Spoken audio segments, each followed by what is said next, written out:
Ladies and gentlemen, a very warm welcome to all the distinguished participants and guests from organizations who have joined this event. Today, we have come together on the occasion of the International Women's Day 2021, and we are here to celebrate women in all their avatars, especially women in leadership, which is the theme of today's event. This event is being celebrated by the Department of Biotechnology, Ministry of Science and Technology, Government of India, and all its autonomous institutions, and has been organized by the National Institute of Plant Genome Research, New Delhi, and the International Center for Genetic Engineering and Biotechnology, New Delhi, along with the DBT.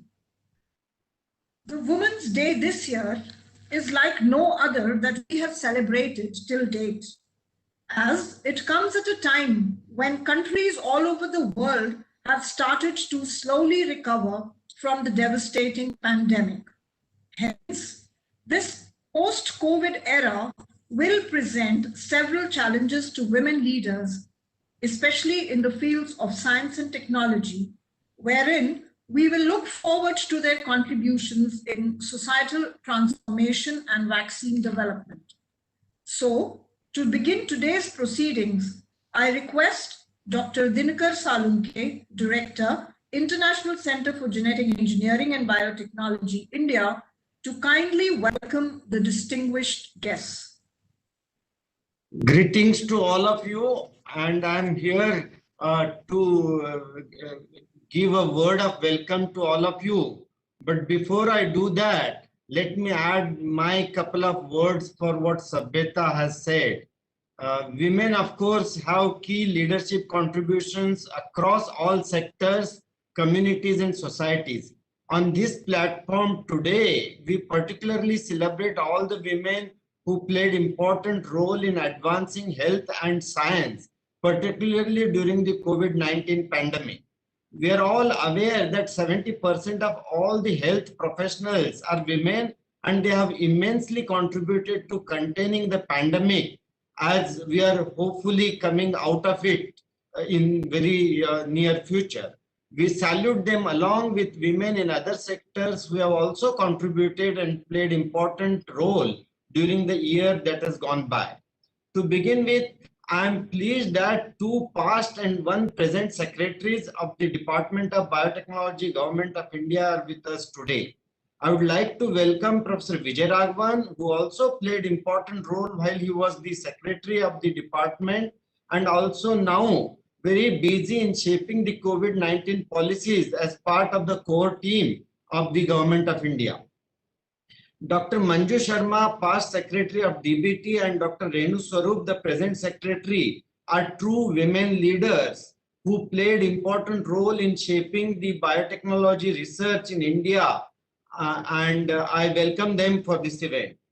Dr. Lawrence Bang, Director General of ICGEB, who actively and successfully guided the priorities of ICGEB during the pandemic, engaging about 65 member countries, is also among us. I welcome Dr. Lawrence Bang. I welcome on behalf of DBT and autonomous institutions all the distinguished speakers and chairs and the policymakers who have made important contributions to science in general and the pandemic in particular, as well as all the participants along with our colleagues in autonomous institutions who have joined for this virtual conference, and welcome you all. Thank you. Thank you, Dr. Salunke, for your very warm welcome. I now request Dr. Shubhra Chakravarti, Director, NIPGR, to introduce us to the summit. Thank you, Sabhyata. So a very good afternoon to everyone. Afternoon, good morning, depending upon from wherever all of you are joining.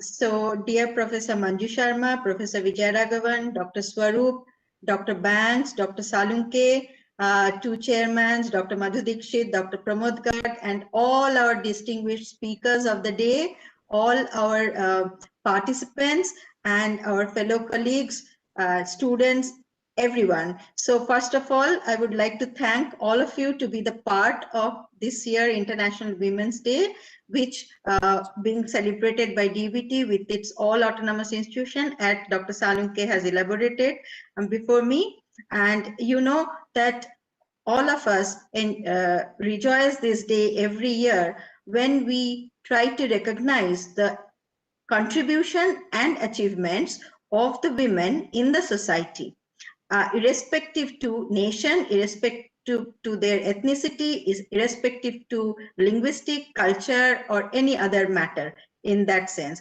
As you all know, if I have to introduce today's topic, I should go back maybe 110 years back, and that was a March 8th, and I think it was the year of 1908 when actually this whole movement came as a labor movement by 15,000 women who came on the street of the New York for a better working hour, less working hour, better pay, and right to vote.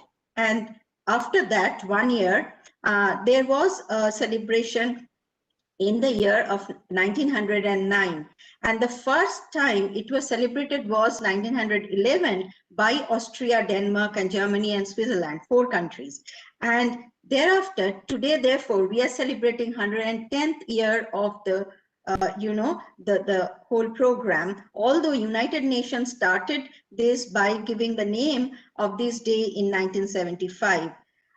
So as we know that this year we are going to celebrate the theme of the International Women's Day is Women in Leadership, Achieving an Equal Future in COVID-19 World.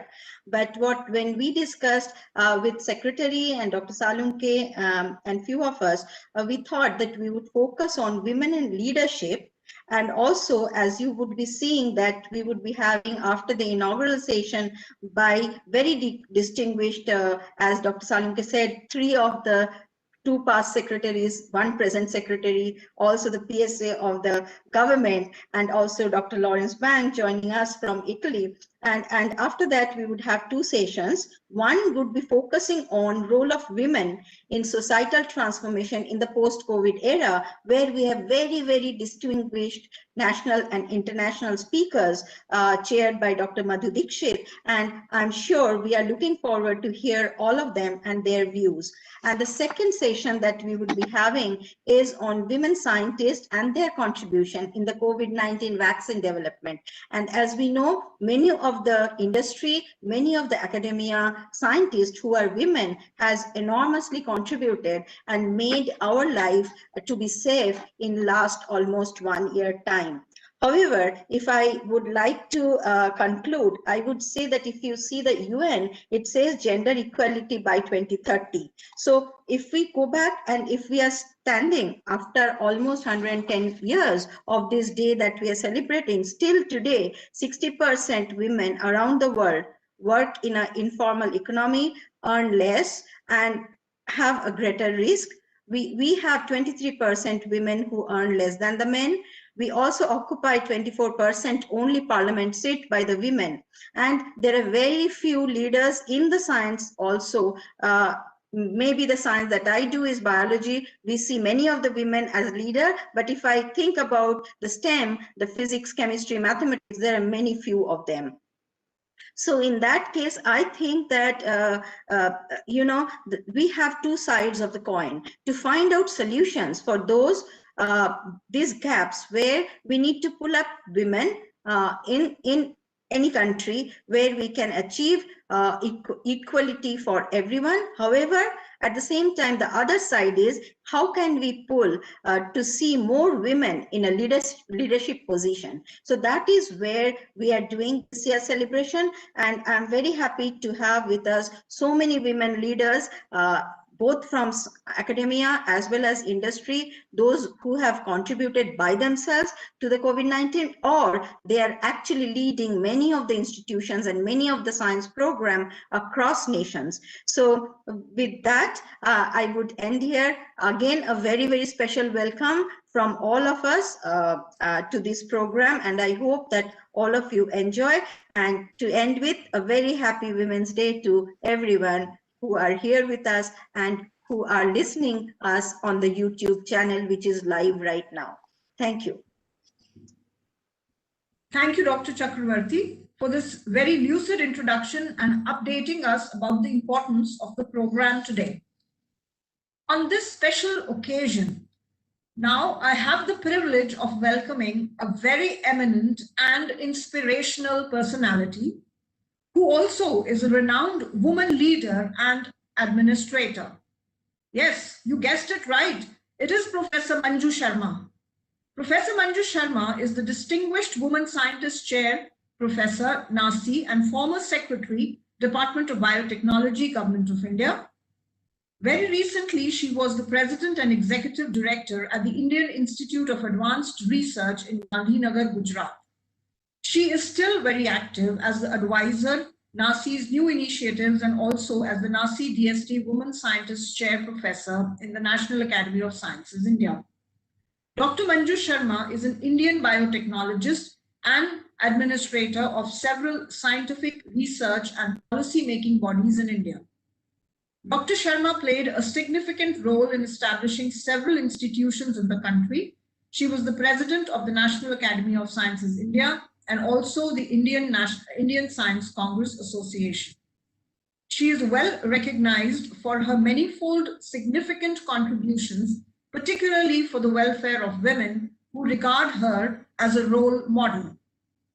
A report prepared under her guidance incorporated in the plan document on women and development when Professor M.S. Swaminathan took initiative in introducing a chapter on science and technology for women in the 6th five-year plan, 1980-85, of the Government of India, was the first focused scheme on the subject, which has since been operated by the Department of Science and Technology. Not only this, the vision document recently prepared by NACI under her guidance is a treasure house of status of women in Indian science. She has been honored with numerous awards. She received a Lifetime Achievement Award from Biospectrum and was awarded the Padma Bhushan by the Government of India in 2007. She also received the Lifetime Achievement Award for Yeoman Service in Biotechnology for the year 2018 from Riva University, Bengaluru, and the Lifetime Achievement Award 2019 by the Society for Ethnopharmacology, India. Professor Sharma, it is our fond desire to invite you to our important programs, and nothing could have been more appropriate than this occasion. I request you to kindly deliver your address. Madam Sharma.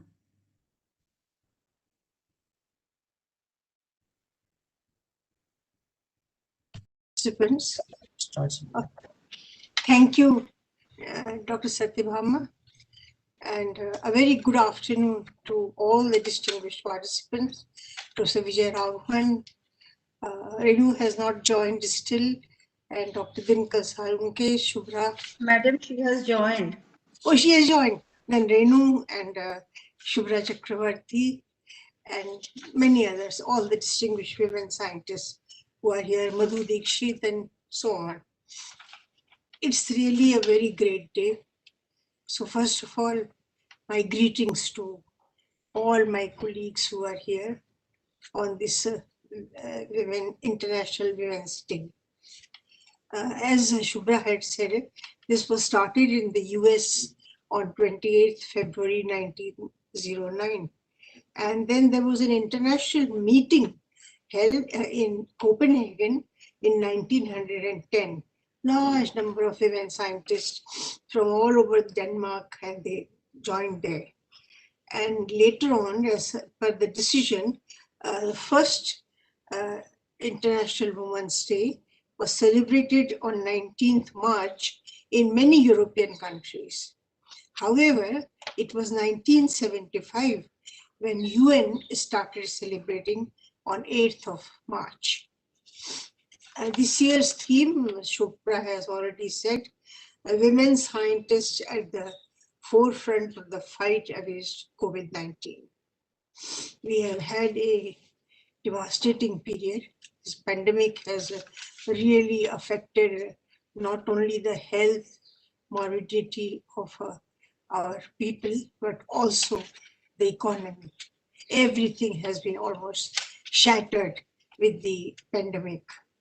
So nothing could have been better than this topic. And I'm very glad to say, and I have followed this, that women have played a very important role in the fight against COVID-19. Whether you see the health workers, the doctors all over the country. In fact, the new first vaccine, which came out, Covaxin, which we are using lakhs of doses now, people have got, and more than 60 countries have already been supplied with that vaccine. I'm sure all of you know that the virus came from NIV, where Dr. Priya Ibrahim, a very brilliant scientist, is there. It was her leadership. They isolated the virus, and inactivated virus was given to Bharat Biotech. So I must say that women scientists in every respect have demonstrated an extremely, I would say, extremely well articulated program for fighting this pandemic. I don't want to embarrass Renu, but still I want to say that what she has done, I know everything, and the way she coordinated all the vaccine efforts, all the R&D programs. I keep asking her all the work which Suhanshu is doing about different types of virus and the mutants, everything the way Renu coordinated single-handedly. She won't return to home before 8 o'clock or so. So really the women scientists have demonstrated very well that they can stand up against the fight of COVID-19. I want to also inform you that the National Academy of Sciences, along with the Indian National Science Academy, we organized more than 16 programs all over the country. And I, of course, took the initiative to start it on the Jagarukta Abhiyan. Something, what was this?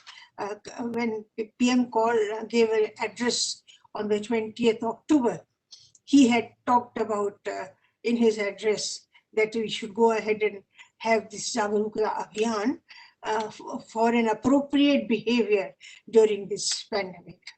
So we went ahead, and Shubha is also aware of this. And before that, in the month of September, something more important PM had announced, and that was a Poshan Maha, the nutrition. And we all know and we understand that immunity, good nutrition, combating malnutrition, all these are very essential issues to fight COVID-19. So we started a program on nutrition also. More than 6 webinars were conducted all over the country, and most eminent scientists of this country, including Director General of ICMR, Secretary DBT, previous Director General Dr. Katoj, they all participated in this program. Sorry.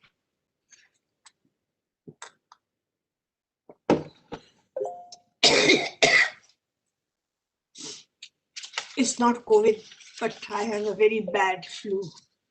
So I have been running temperature since yesterday, but I couldn't say no to Renu, therefore I came up, took a crocin, and I have joined you. Anyway, sorry. So what I was saying, that the National Academy of Sciences, along with the very large scientific community of the country, has gone ahead and organized dozens of programs on both the COVID and the nutrition. Also, this year, not this year, but actually 2020 was really a global pride for all of us. 2 women scientists got the Nobel Prize in chemistry. And it was so sort of heartening to see that the women scientists, 2 of them, and also the one in literature. So overall, we haven't got more than, I think for women scientists, 57 or 58 Nobel Prize. But this year itself, in 2020, 2 women scientists got, that was a great matter of pride, and all of us felt very happy about it. What I want to also mention here, because your theme is women in leadership, and what is very important, you leave apart biotechnology or ICMR. The rest of the areas of science and technology, there are very few women leaders. In fact, once I was addressing a conference of agriculture university vice chancellors, and Dr. Paroda was the DG. And when I went there, not a single woman scientist was a vice chancellor of the agriculture university. In fact, in agriculture, we don't find leadership at all. Similarly, in many other areas of science, we notice, of course, medicine is one that women are going ahead very fast. Biotechnology, I think I was very, very particular about it when we appointed Professor Vijayalakshmi Rabindranath, and she did outstanding work in establishing the NBRC. And then now we have Shubhra, and DBT is always very keen to go ahead and encourage more and more women scientists to come as leaders. After all, these young girls who join today as directors, they are going to face the future of the country, and they'll formulate the strategy as to where we have to go in biotechnology. So why we don't give chance to women? Secondly, one more I'm not very happy about that, and I have been sort of persisting in this issue, that girls go up to MSc, PhD, and they are toppers. Like once in Punjab University, I saw that there were 99% toppers, gold medalists were all girls, 99%. But yet, when it comes to leadership, they are not there. So I think you have chosen a very important subject, Shubhra, and I congratulate to you and Renu for taking up this theme. And we must decide. Now we are talking of Atmanirbhar Bharat, okay? Startups. Why don't we encourage more and more women entrepreneurs also to join?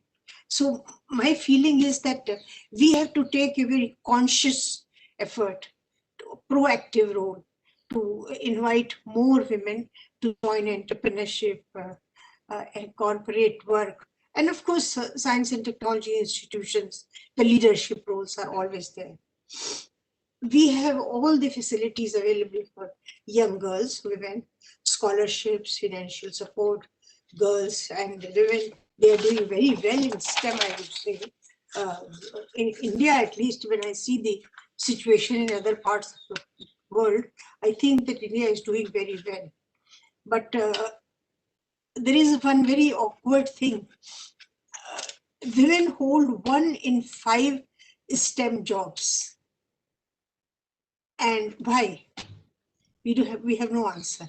A study of University of Michigan and New York Stem Cell Foundation showed, in fact, the Director General, Suzanne Solomon, she said that when women are prevented from reaching their full potential, the entire field suffers. And what this study brought out, that extensive work was done nearly in 40 countries to see that women, 1 in 5 STEM jobs are there. So that, and this is 2019. It's not, we are not very late to address this issue. How come that in STEM, when we are talking about it all the time, still the jobs are not there for women? There is a unique feature about women when they are involved in STEM activities. And you can say that this is my view, but I feel that many people have expressed this. Women have some sort of a diversity, perseverance, commitment, dedication, sincerity.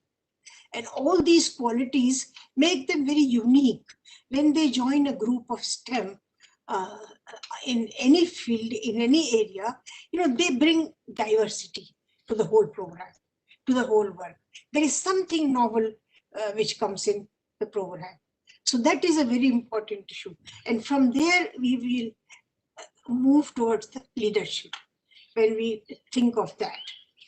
Also, one of the most critical issues for young girls when they want to join science and they want to become leaders in science is the mentorship. From the earliest stage, young stage, and Shubhra knows it very well, how we mentor a young girl and then take her up to the time she reaches a leadership role. Shubhra, am I correct? Okay. So mentorship is very, very important. Yes, madam, of course you are correct. So I always advocate this, that when a girl is young, she has just finished her bachelor's in science or entering master's degree, she should locate a good mentor. And then only she can shape her career well. And the mentor can guide her how to move towards the leadership, how to do other things, etc. We have to also inject a lot of confidence in women. That is very important. See, confidence is so important that unless the women have that, they will not be able to achieve higher jobs. There is one issue which has come out, and this was when Dr. Kalam was there, and he had constituted a committee for women scientists, and I was there with him, and we realized that women, for the same job, for the same award, for the same recognition, have to work twice the men in the counterparts. This is explicitly clear in our system. We have seen they have the women scientists or administrators or industrialists, they have to work very hard to achieve something which the other gender can achieve much easier. So when we are looking at gender parity, we have to look at this also. When we talk of gender parity and gender inclusiveness, we must think, why is it so that women have to work so hard? They have to work double the strength to reach the same position. Also, what is very important, that women can do a wonderful networking. I've seen, and especially my experience in DBT and earlier in DST, whenever we wanted a multi-institutional, large program, multidisciplinary program, and we wanted to involve 6-7 scientists, if you give it to a woman, it will come out very well in comparison to the male colleagues. So women can contribute very well when we take up these large programs. And now today you see NASA, the Mars issue, a lady has become so important. She played such an important role. So this is not just a matter that we say because we are women scientists and we want to get. This is a fact that women can do if you give them the confidence, and they will do much better in a very efficient way. Many of the things, especially things like networking or entrepreneurship or establishing a small startups, etc., etc. When I think of this, that we have to work very hard to attain the same recognition or award or position, I always remember what Marie Curie said: life is not easy for any one of us, but what of that? We must have perseverance and, above all, confidence in ourselves. We must believe that we are gifted for something, and this thing must be attained. Marie Curie. And I conclude by just telling all of you about one very important project, and Shubhra is aware, and IPGR is also aware of it. This was on the rice genome. I'm sure Dr. Renu Sarup will remember. And it was in the middle of the plan At that time, we were having this 5-year plan from Planning Commission. It was in the middle of the plan. I discussed with a group of scientists, and Akhilesh was the leader. And we decided that we want to enter into the Rice Genome program internationally. So it needed 50 lakhs, 50 crores. So I didn't know what to do. So Akhilesh said, ma'am, without this, we can't do it, because a lot of equipment, lot of facilities we will require. I said, okay. So we prepared a proposal. I went to the Planning Commission. KC Pant was the deputy chairman. I made a presentation. Initially, he was not very happy. He says, "Kahan se itna paisa layenge bhai? Aap log beach plan mein aa jate hain." But I told him the importance of the program, how India will become a pride in the whole world, and he agreed. And finally, we persuaded Jaswant Singh ji, the finance minister also, and money. And you see what facilities Akhilesh has got in South Campus for the Rice Genome. And what a wonderful work we did. Akhilesh and NK Singh and so many, and TR Sharma, they were all involved in that, and we did outstanding work. And this was suddenly something came up. So we should have a confidence in whatever we want to initiate. It will be in the interest of the country, in the interest of the people, and there we should do. And since last year, we celebrated the 150th anniversary of Ba and Bapu both. Although it was only, most of the people said it was Gandhiji's, but we in Nasi considered it that no, it must be Ba and Bapu, because it was her anniversary also, 150th anniversary. And look at what Gandhiji had said. To call women the weaker sex is a libel. It is man's injustice to woman. If by strength is meant moral power, then women is immeasurably man's superior. That Mahatma Gandhi. And when Asurba was asked to give a message, she said, "My whole life is the message I want to give to women. It is love and love and love alone." So I think we have had such great souls also talk about women, and everybody else in the government talks about women scientists, but we must do, and particularly in context of leadership, we have to make very sincere efforts that we can get more women in the leadership role in the country in future. Thank you, and sorry, Renu, I had to disturb your program to join you. Okay, thank you.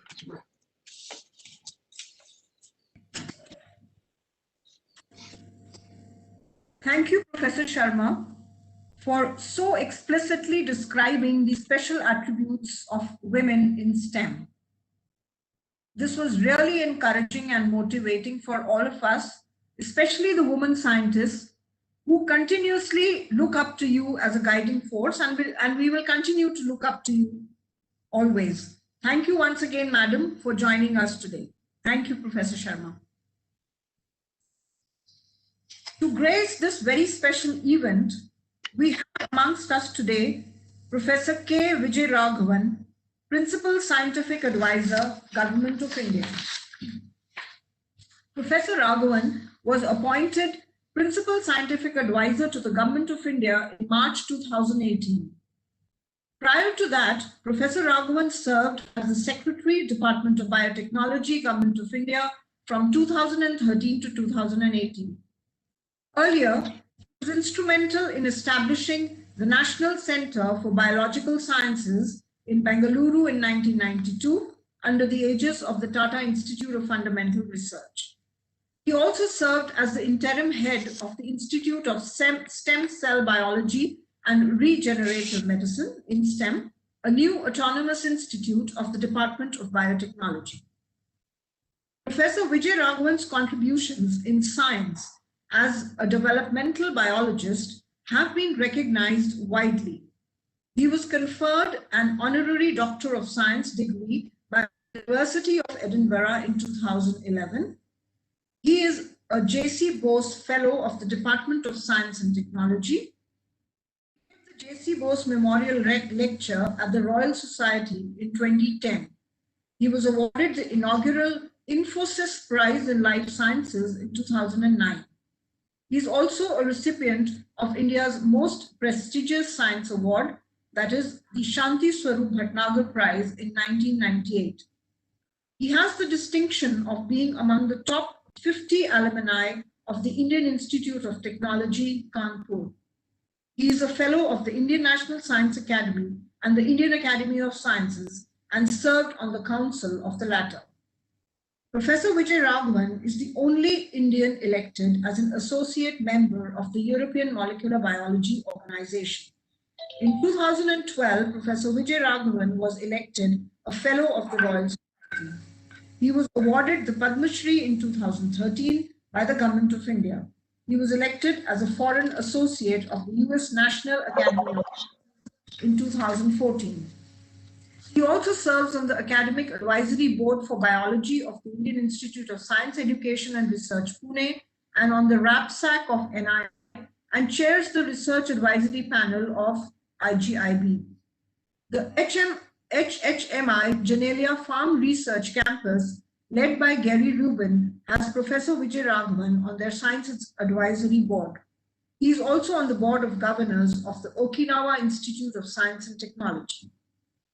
In his recent capacity as the PSA, his contributions to the Prime Minister's Science, Technology and Innovation Advisory Council and Empowered Technology Group have made significant impact to the STI landscape of the country. The list of achievements is endless.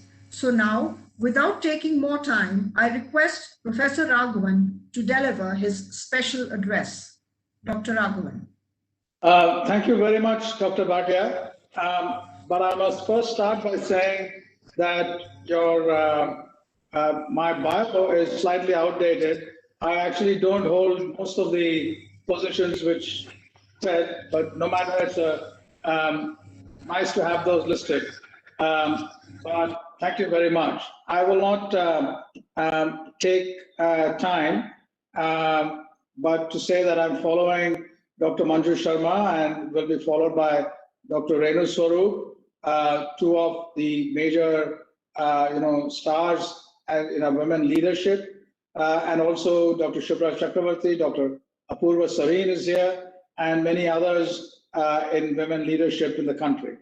The principal challenge, as everyone has pointed out and will continue to do so, is until it is remedied, is that we have many women in science and technology, but very few women leaders. And this is exemplified by what was shared at another meeting this morning, where there was a photograph of the directors of the Indian Institutes of Technology and the Indian Institutes for Science Education and Research. And together, I think they would encompass about more than 50 institutions. And this was taken a couple of years ago, and I don't think it's changed. We actually have no women in that list. So these are situations which have to change, and the question is how it can change. There have been many answers given. I don't have any new ones, but I'd like to stress today that there are every area we look at, not only are there women there, but many women are in leadership roles. And these need to be communicated to every other level in government and in other sectors, committees which choose leaders, people at senior levels, people who make hiring, and so on and so forth. And these women are there in areas which are not often thought of in public perception as where women normally are there in large numbers. For example, in computer science, mathematics, astronomy, and astrophysics. So what I will do very briefly is to choose that area, computer science, mathematics, and astronomy, and astrophysics, and go through some examples of prominent women in leadership roles, and point out that our principal goal in the coming year should be to make such lists in every area and communicate them to school and college children so that they are inspired by these people.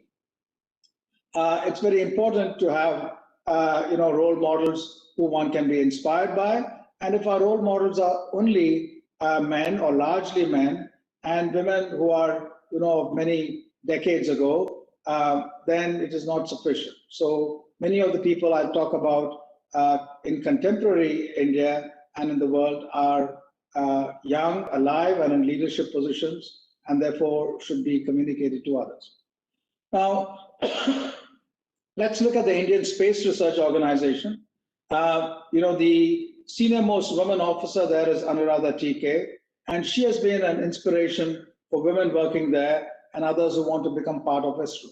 And her story, her role in the Mars orbiter mission is something which is very important and needs to be conveyed. And she's also been involved in the other missions, Chandrayaan 1 and Chandrayaan 2. Ritu Karidhal again was the Deputy Operation Director of the Mars orbiter mission, and she too has done extraordinary work at ISRO. Meenal Sampath, for 2 years, she worked 18 hours a day on the Mars mission, worked in a windowless room, and she really was one of the key players in making one of our most ambitious space programs succeed. And also Kriti Faujdar. Now, Momita Datta was another person. When she was in college, she was inspired by the Chandrayaan mission by reading a news article in the Anand Bazar Patrika, and that shows how important these kinds of communication will be. Imagine how effective they will be if you combine the excitement of such programs along with the people who play, the women who play such leadership roles. In 2015, she became one of India's top ISRO scientists and part of the Mars mission. And today she's heading a team to make indigenous progress in optical sciences as part of ISRO's Make in India initiative.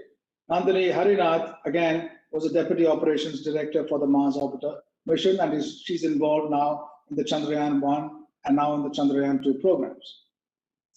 In the areas of defense, we all know Tessie Thomas, who's the first woman Director General of an Indian missile project. We also have Dr. Manjula, another Director General at the DRDO, and these are very important leaders in very complex missions. Now, if you look at computer science and mathematics, we again have many extraordinary women who are not well appreciated amongst our younger people, and they're not well known. And these are areas which are going to be very dominant and very important.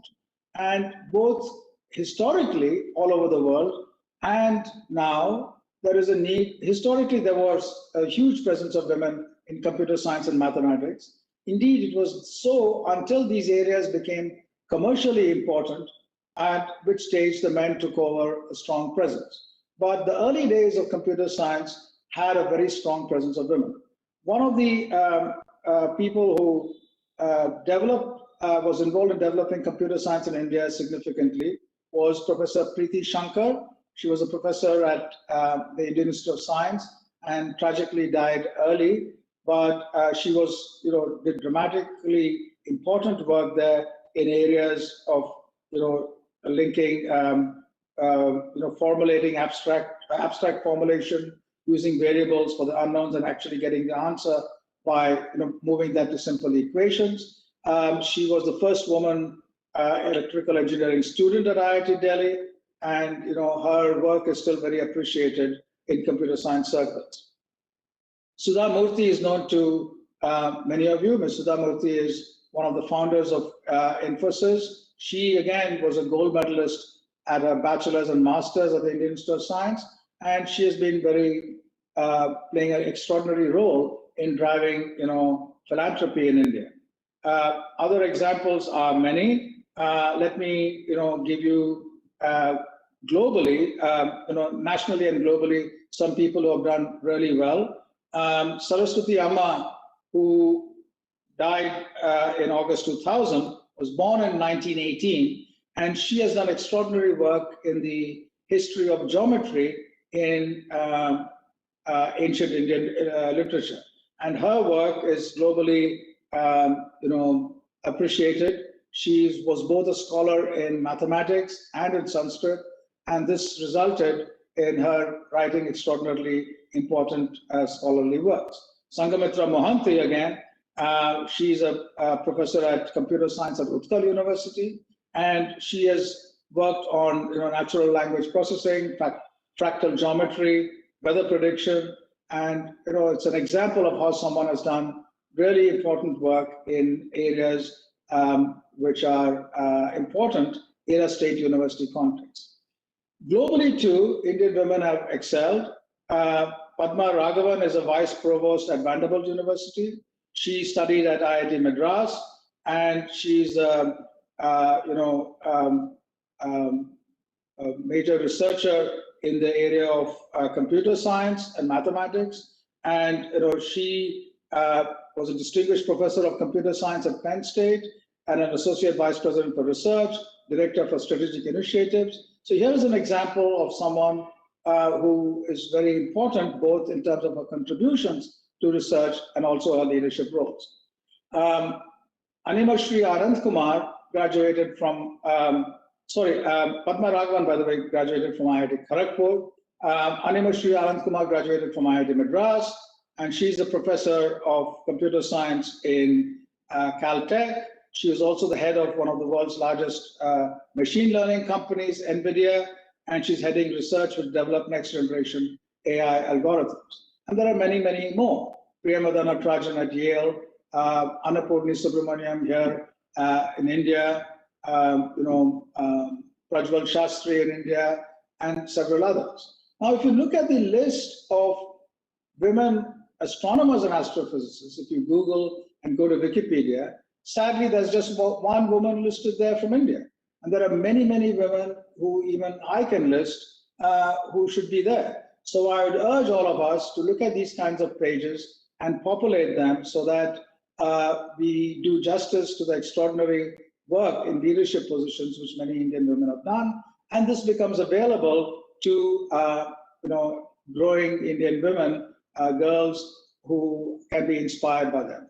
So one important task for us is to not only create Wikipedia pages for Indian women scientists, those who are in leadership roles, but create them in our languages. Thank you very, very much.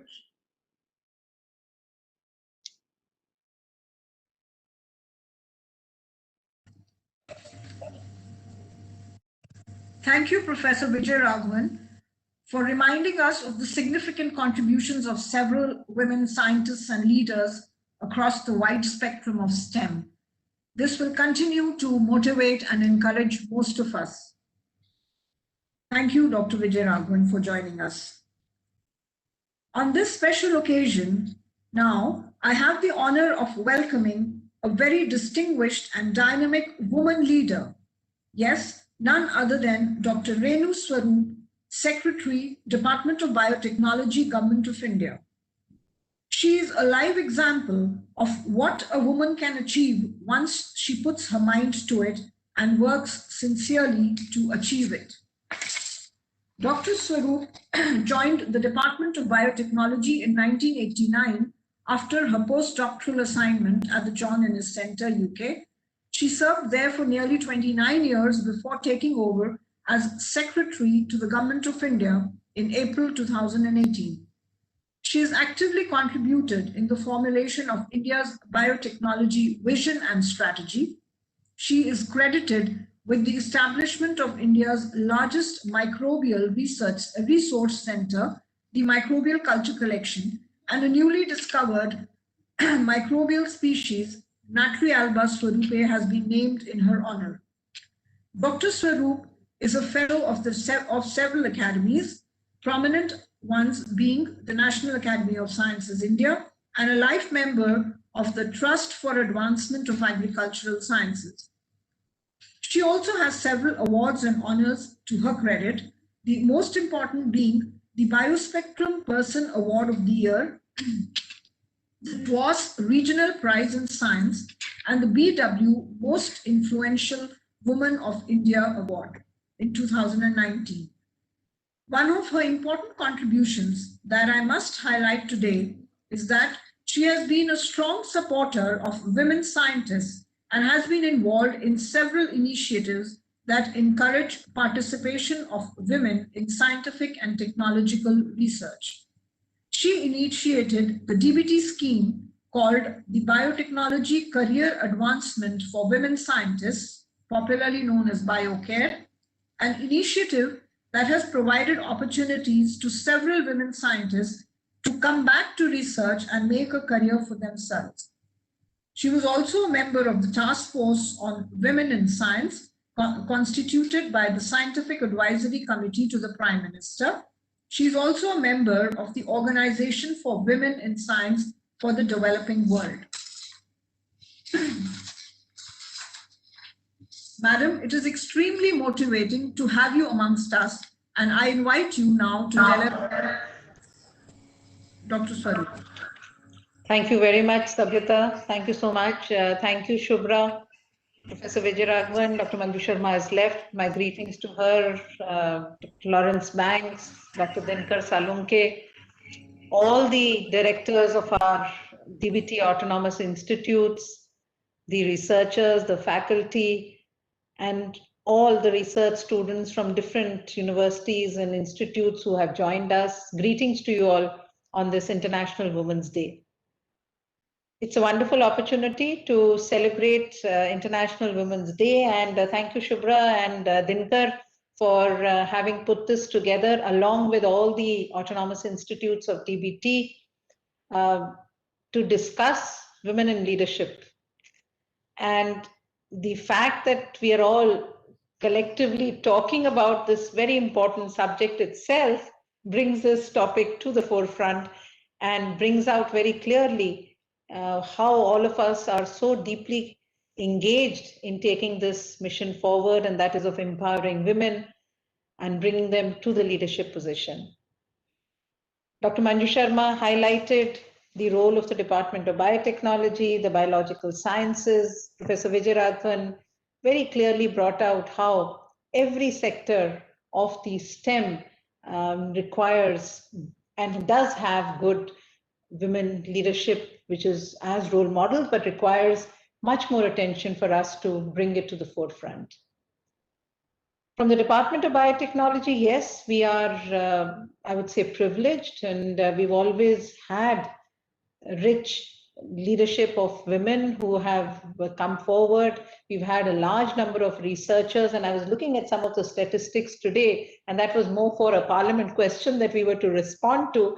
I was very pleased to see that the statistics that came out said that between DBT and its autonomous institutes, we have 53% of women scientists, researchers involved and engaged. So that's a good number. So we've got the gender diversity, but then again, that's part of the STEM. I think we still are in numbers which need to be sort of going ahead. We still talk about being between that 15 to 20%, and I think definitely that is something that we need to take forward. We've all talked about, of course, the theme of today's International Women's Day is equal career opportunities or being part of moving ahead in the future, COVID times. I think these are all very important aspects which we need to consider. It's also important that, as Shubhra said, this is the 110th year of when this whole thing began. Have we actually achieved sufficiently enough in 110 years? If not, why?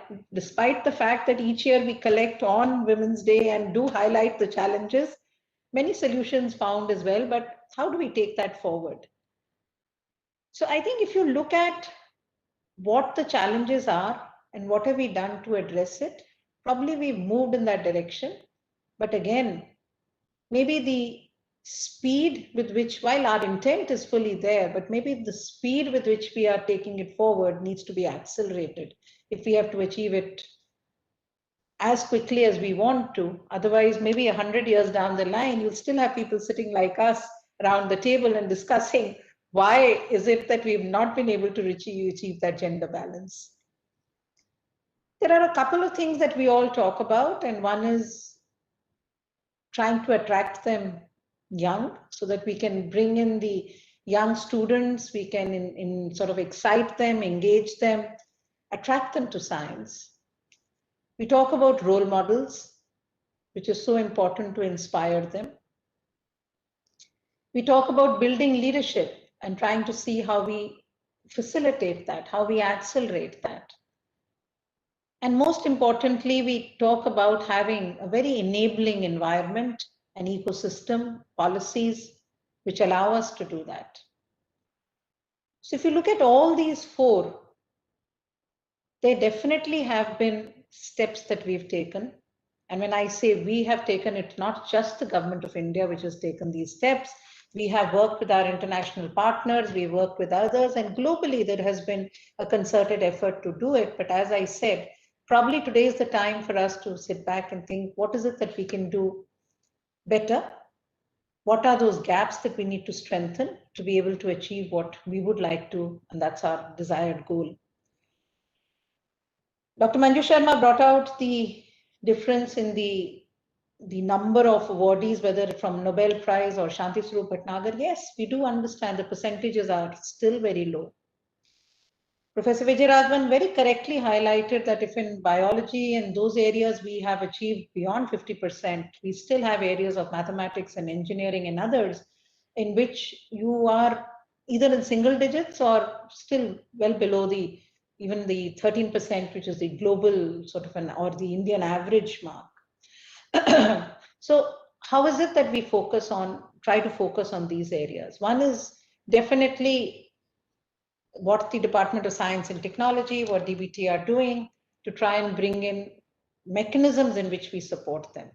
DST started the Vigyan Jyoti program, which is to go to these schools and younger students and try and attract them, give them opportunities where they could have maybe some good mentoring, some good tutoring, so that they could also be eligible or at least come within those IITs and engineering college entrance exams, because that's where we see we don't really get enough of them. The Department of Biotechnology, as has been mentioned, started this whole BioCare initiative, as DST did for the Kiran initiative. And BioCare was mainly for the biological and the life sciences. Our whole purpose was, how do you allow those women who have the desire, who have the competence, but they don't have a provision to get into research after they've taken a career break. And also what we brought in as a unique feature there was for those women who have not received any government grant as yet, can we have a special scheme for them?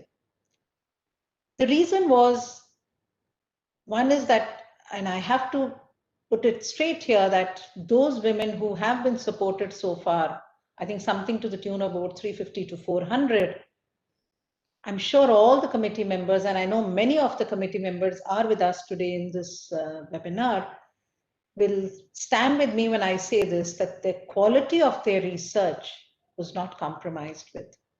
On merit, they stood out at par with other researchers.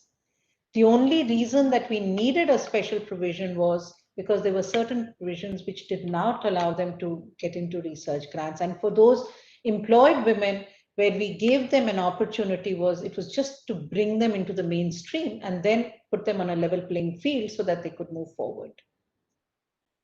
This has really, really been received very well. Excellent publications.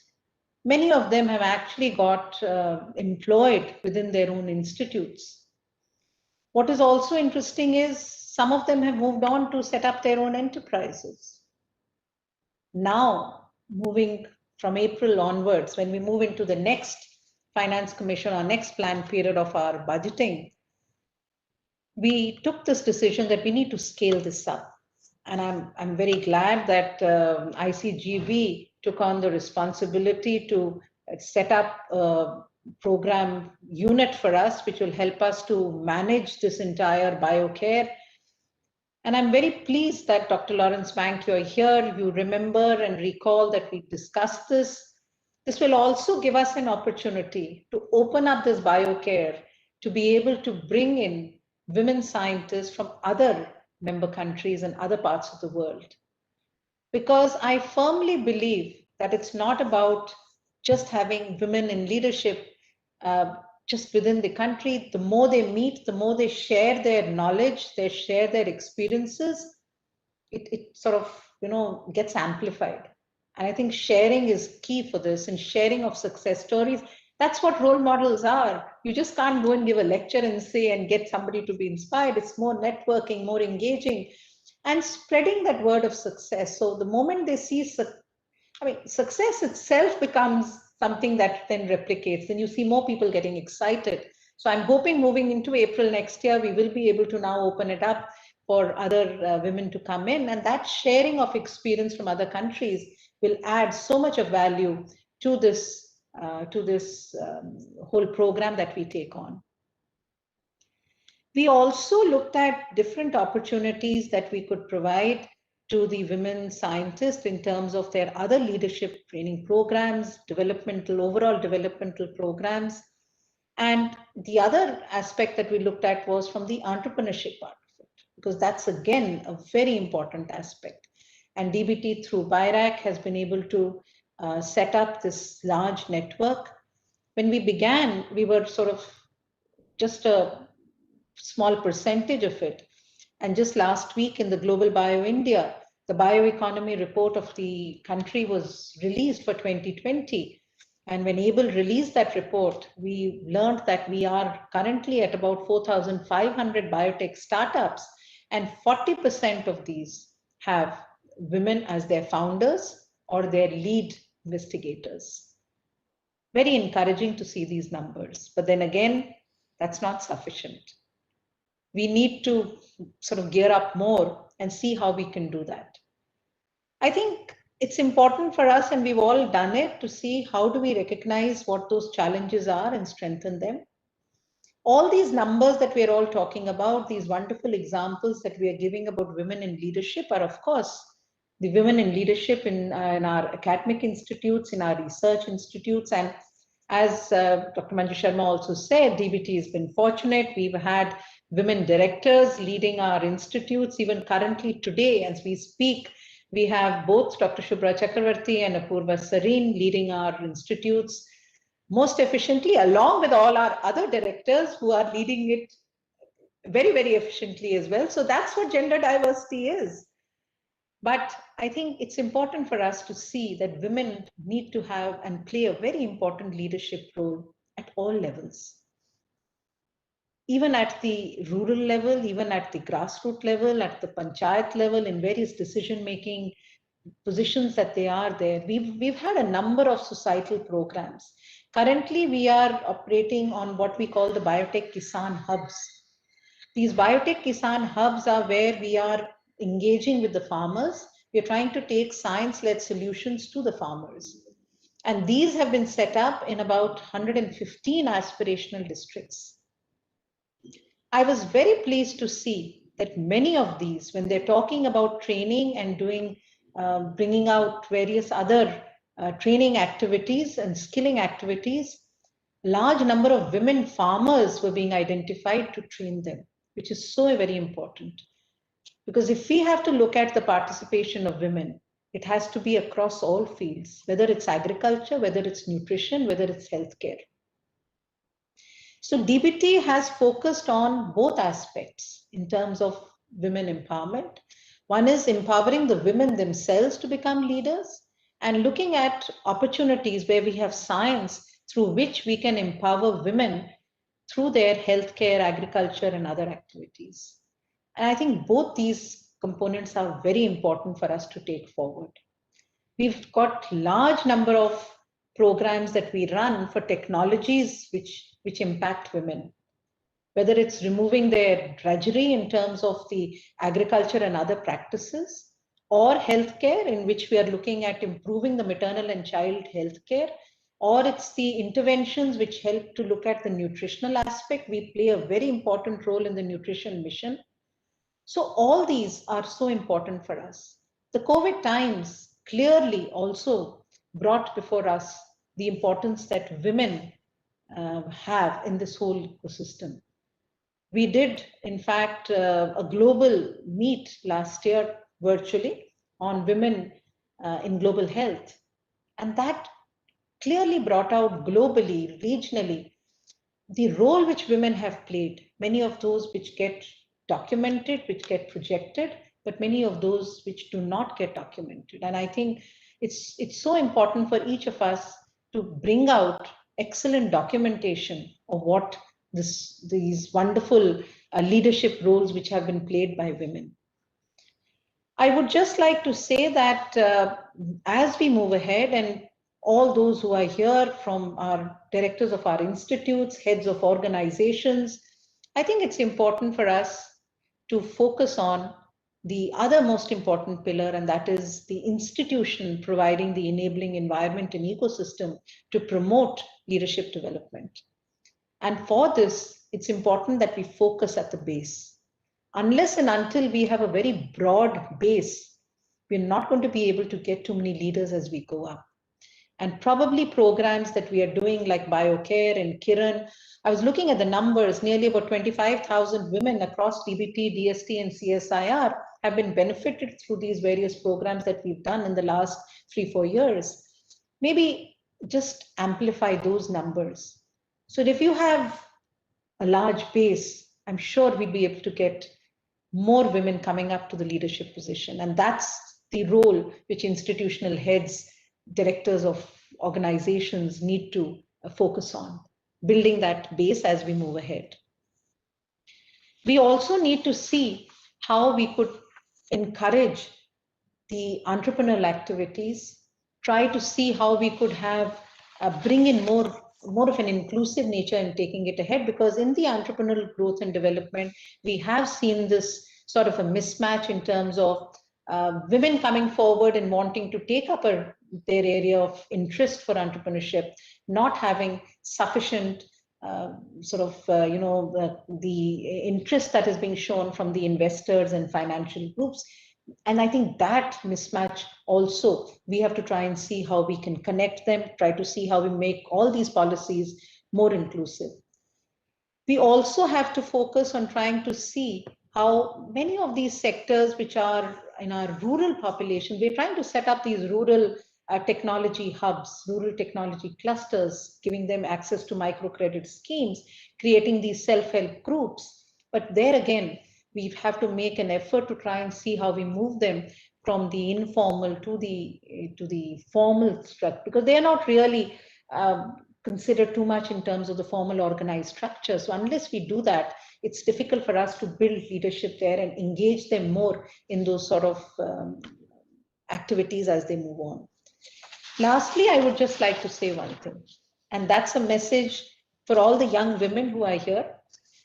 And before I come to the leaders, the message is that each woman that we have within our ecosystem already has in her the strength to become a leader. And Dr. Manju Sharma listed out a large number of key strengths, inherent strengths which women have. And I think I'll add to it by saying, and being a genetist, maybe I can put it in that way and say genetically, women have in them to be able to comprehend complex solutions. I don't know whether all my male colleagues will agree with that, but I feel that genetically women have that. They also have with them a passion and a dedication to be able to move forward. What they don't have is to look inwards and identify their own strength. I think it's their strengths that they have. You don't need too many people to push you to move forward. You need an ecosystem which helps you to move forward. And I think that really is what we need to do. Facilitate it, help them to do it. And once you have identified your strength, there is nothing that can hold you back. So with this, thank you very much. And I'm sure with all the wonderful leaders here, we'll have excellent talks, excellent discussions in the remaining part of this webinar. And this will be truly an inspiration for many of the young women to move forward. So thank you very much, Shubhra. Thank you to all of you, Dinkar, Savyata, for having me here. Thank you so much. Dr. Swarup, you were supposed to announce something. That slide is ready. Okay. So I thought Shubhra, you talk about it and I'll formally announce it. Yes. No, it's for you.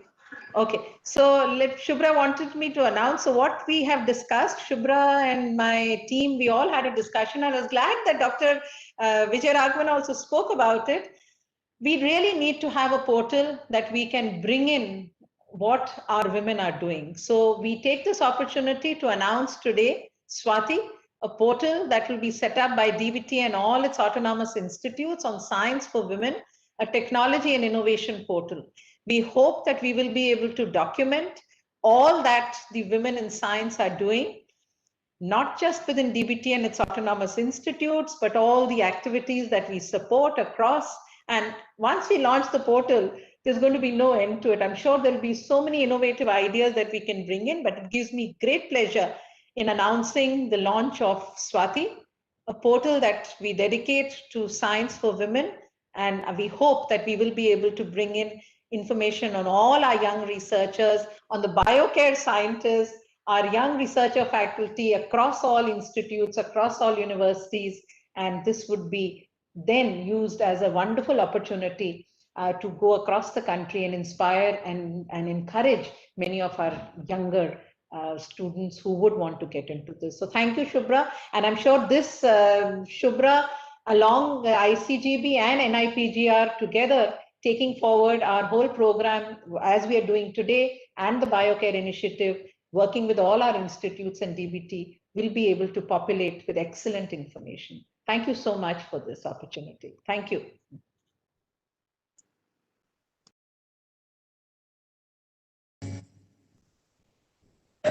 Thank you, Dr. Saru, for this extremely encouraging address and making us women scientists feel really empowered.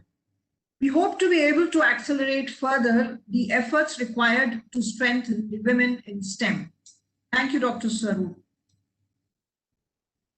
Now, I have the pleasure of welcoming another distinguished scientist, Dr. Lawrence Banks, Director General, International Center for Genetic Engineering and Biotechnology, Italy.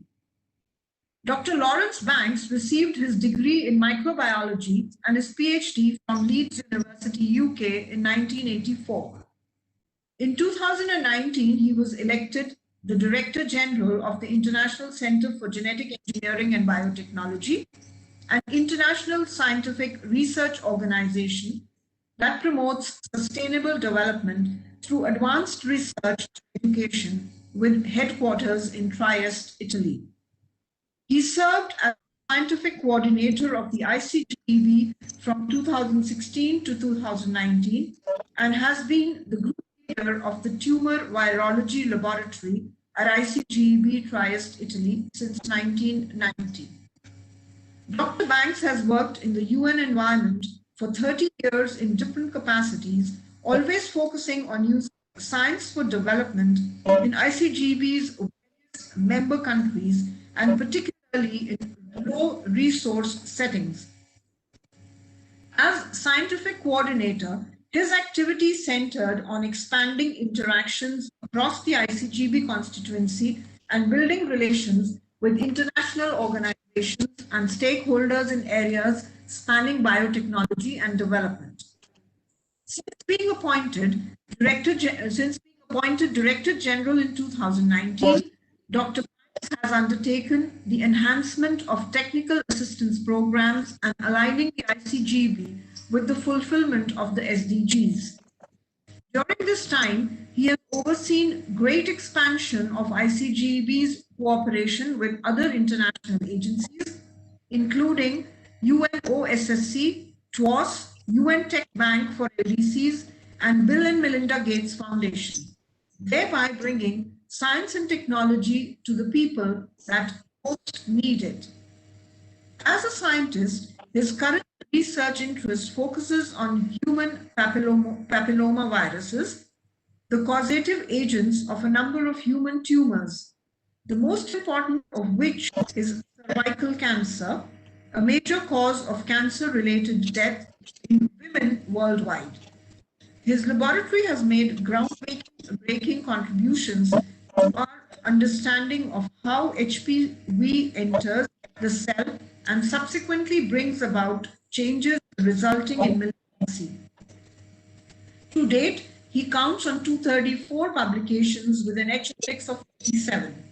He is the journal editor on Journal of Virology, Feb's Journal, Papillomavirus Research, PLOS ONE, and is on the editorial boards of Antiviral Therapy, Virology, Virus Research, and Biological Chemistry. I could go on with his list of achievements, but in order to keep to the timing, I invite Dr. Banks to deliver his address today. Dr. Banks. Thank you very much, Sabyata. Well, thank you very much for putting this wonderful webinar together. It really is a great pleasure for me to be here today. Distinguished guests, colleagues, I think the celebration today for International Women's Day and highlighting women's roles in leadership and in ensuring equal future for all is something that is really incredibly important. The ICGEB is playing a pivotal role in attaining gender equality across all of our activities. And this is an integral part of our efforts to fulfill the Sustainable Development Goals. And we are working very closely with many partners, including the UN Agency, Interagency Task Team on Science, Technology and Innovation, in attaining SDG 5, that on gender equality. Talking of leadership, I'm extremely proud to report that ICGEB's top management and governance structure has attained gender equality. And we have a wonderful track record of cascading this down through our different programs. The theme this year is Women in Leadership, Achieving an Equal Future in a COVID-19 World. It celebrates the remarkable efforts by women and girls around the globe to shape a more equitable future and to drive the recovery from the COVID-19 pandemic. And I think we all realize where indeed women, and in particular those with young families, have been particularly badly affected. Next week at ICGEB, we have a symposium on COVID-19, and we have 10 of our group leaders that will be showcasing their work in the field.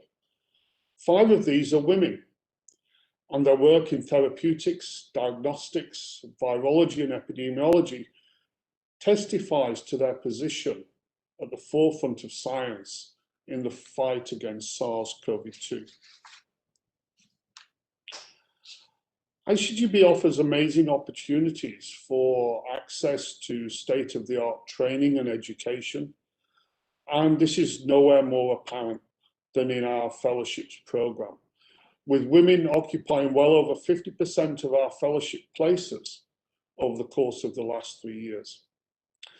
And the tremendous news that has just been announced by Dr. Renu Swara on the expansion of the BioCare program dedicated towards helping women to return to a career in science is absolutely wonderful news. And I do recall having conversations with Renu a couple of years ago about this, and really it is a fantastic development. And this is also wonderful news from an ICGEB perspective, because it will also help us to increase the number of internationally recruited women scientists working within the ICGEB laboratories. I should also like to emphasize that we're also working very closely with our colleagues in South Africa to launch a similar program on the African continent, thereby further expanding our fellowship programs and ensuring equal opportunities in all of our member countries. A major element in achieving gender equality in science is making women's achievements and successes visible and recognized. And this is something which both Dr. Renu Swarup and Professor Vijay Raghavan also highlighted in their addresses. This is particularly important because it acknowledges success, but also provides incentives to the next generation of women scientists, allowing them to know that these achievements possible, but also that they will receive the recognition that they deserve. ICGEB is tireless in celebrating the achievements of its women scientists and fellows and making these achievements visible on all of our platforms. And I really look forward to working very closely with Dr. Swara on the very exciting initiative that has just been announced on the Swati portal, which I think is a tremendous way of exemplifying women's successes within science. Finally, we have the next generation. This is our future. And here ICGEB, I think, is really at the forefront of activities to promote equal access to education and the promotion of STEM education in all of our member countries, and particularly in low resource environments, where I think we all recognize these are places where gender equality really does face many unique challenges. We are mobilizing our alumni, over 1,700 former ICGEB students and postdocs, in our program ICGEB Alumni for Girls in STEM, to bring science and educational aids to some of the poorest parts of the world. With this, I would like to thank you again for the invitation to be here on this truly very special day. Together, we can make equality for all a reality in all parts of the world. Thank you very much, and happy International Women's Day to everyone. Thank you. Thank you, Dr. Banks, for updating us on the efforts of the ICGEB on attaining gender equality goals, and also the women leaders in fighting this COVID.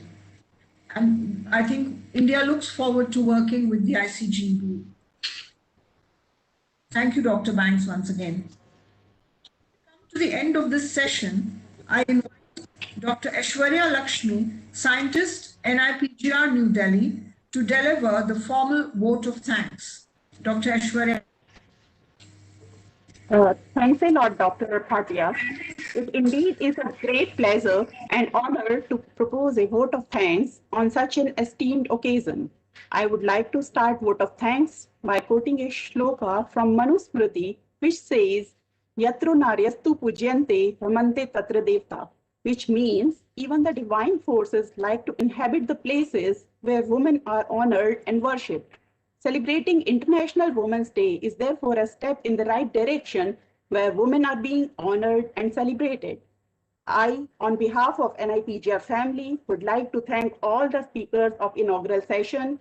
We are highly obliged and indebted to Professor Manju Sharma, who even after having a very tight schedule, agreed to grace this occasion with her presence. Thank you, ma'am, for delivering such an inspiring talk that enlightened us all with your vast knowledge and experience. You truly are a role model and woman of substance. You paved the way for so many upcoming and aspiring women scientists in India as well as abroad. A very sincere thanks to Professor Vijay Raghavan, since listening to his mesmerizing talks have always been a great pleasure. Thank you, sir, for delivering an extremely motivating lecture. Your out-of-the-box thought process and progressive ideology has always been a food for soul. We are highly indebted to Dr. Lawrence Bank, a cancer biologist, for his illuminating and informative talk. Your talk made us all look at the different perspectives altogether for women-related issues and what ICGEB is doing to sort them out. Thank you, sir, for gracing the occasion and making it memorable for all of us. A very special thanks to DBT Secretary, Dr. Renu Sarup, not only for her comprehensive talk, but also playing an instrumental role in materializing this occasion. Dr. Sarup has always been closely associated with women-related programs and activities. Several women empowerment schemes have been launched by DBT under her able guidance. Ma'am, we are extremely grateful to you for making changes at the grassroots levels and promoting women in science. We are especially thankful to DBT and its autonomous institutions, especially ICGEB, for helping in organizing this event. A special thanks to Dr. Meenakshi Munshi and Dr. Suraksha Diwan for coordinating the whole event and providing their valuable inputs from time to time. Heartfelt thanks are also due to Dr. Dinkar Solanki, Director ICGEB, and Dr. Shubhra Chakravarti, Director NIPGR, for their constant guidance, support, and for being instrumental in organizing this program. We are also very highly thankful to Dr. Sabita Bhatia, Dr. Snehata Parekh, and Dr. Saloni Mathur for conceptualizing and organizing the whole event. Their constant involvement and intellectual input have laid down the foundation for making this program stimulating and engaging.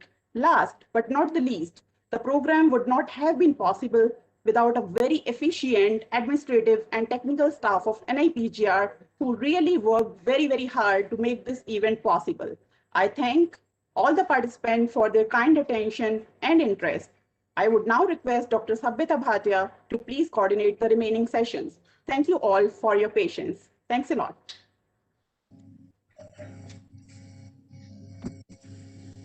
Thank you, Dr. Aishwarya. I think now it's time to move on to the next session. The next session is titled Role of Women in Societal Transformation in the Post-COVID Era.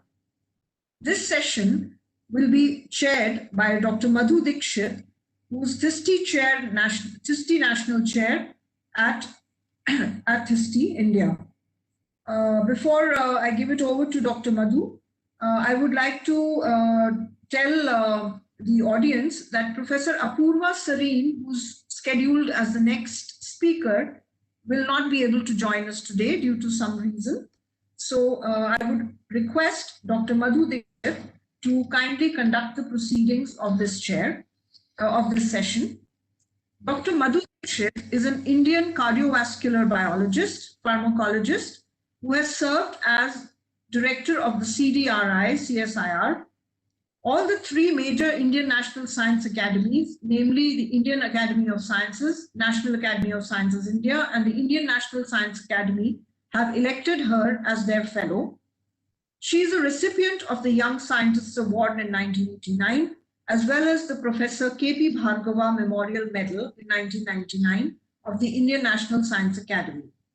The Department of Biotechnology of the Government of India awarded her the National Bioscience Award for Career Development, one of the highest Indian science awards, for her contribution to biosciences in 2000. She is member of several societies, such as the Indian Pharmacological Society, Society of Biological Chemists, Indian Academy of Neurosciences India, National Academy of Sciences India, Indian Academy of Sciences, and National Academy of Medical Sciences India. She is also a member of several committees, such as the Genetic Engineering and Appraisal Committee 2018 to 20, GB National Institute, member of the Governing Board of National Institute of Plant Genome Research 2017 to 20, member of the GB of CBMR Lucknow 2017 till present, and member of Human Ethics Committee CBMR Lucknow. She is also member of several other academies and also on the editorial board of Annals of Neurosciences, guest editor of Cell and Molecular Biology, Proceedings of the National Academy of Sciences, Cytometry from the Wiley-Blackwell, Indian Journal of Pharmacology, and the Elsevier's Redox Biology. She is also the recipient of several honors and awards, such as the THISTI National Chair since 2018, Professor N.R. Dhar Memorial Lecture Award 2017, Vasvik Award 2012, Vigyan Ratna of Council of Science and Technology UP 2010, National Bioscience Award, Professor K.P. Bhargava Memorial Award, and she has more than 200 publications to her credit and several patents. Now I request Dr. Madhu Dikshit to kindly conduct the proceedings of this session.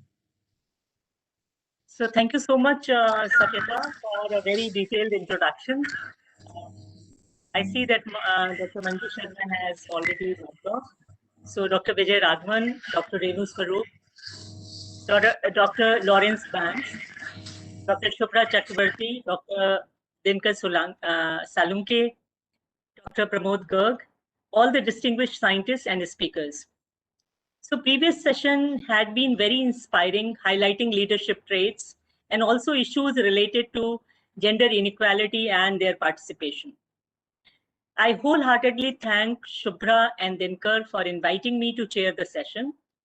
It is a privilege to be in the company of incredible achievers who have succeeded in breaking the glass ceiling. I salute all of them. Before I initiate the session, I request every speaker to restrict to around 10 minutes. So I will be introducing now the first speaker of this session, Dr. Rajesh Gokhale, who is a distinguished scientist and an achiever from NII. He was formerly director of ICGEB.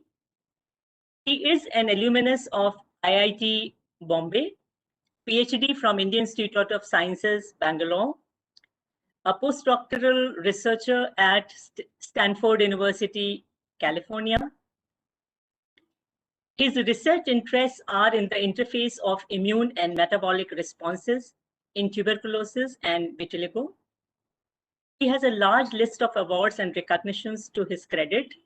I will be naming few, like Sun Pharma Research Award in 2014, Infosys Prize in Life Sciences in 2013, Shanti Swarup Bhatnagar Prize in Biological Sciences in 2006, Swarna Jayanti Fellowship, Department of Science and Technology during 2006 to 11, B.M. Birla Science Prize in Biology in the year 2003, Wellcome Trust International SRF from 2001 to 2006.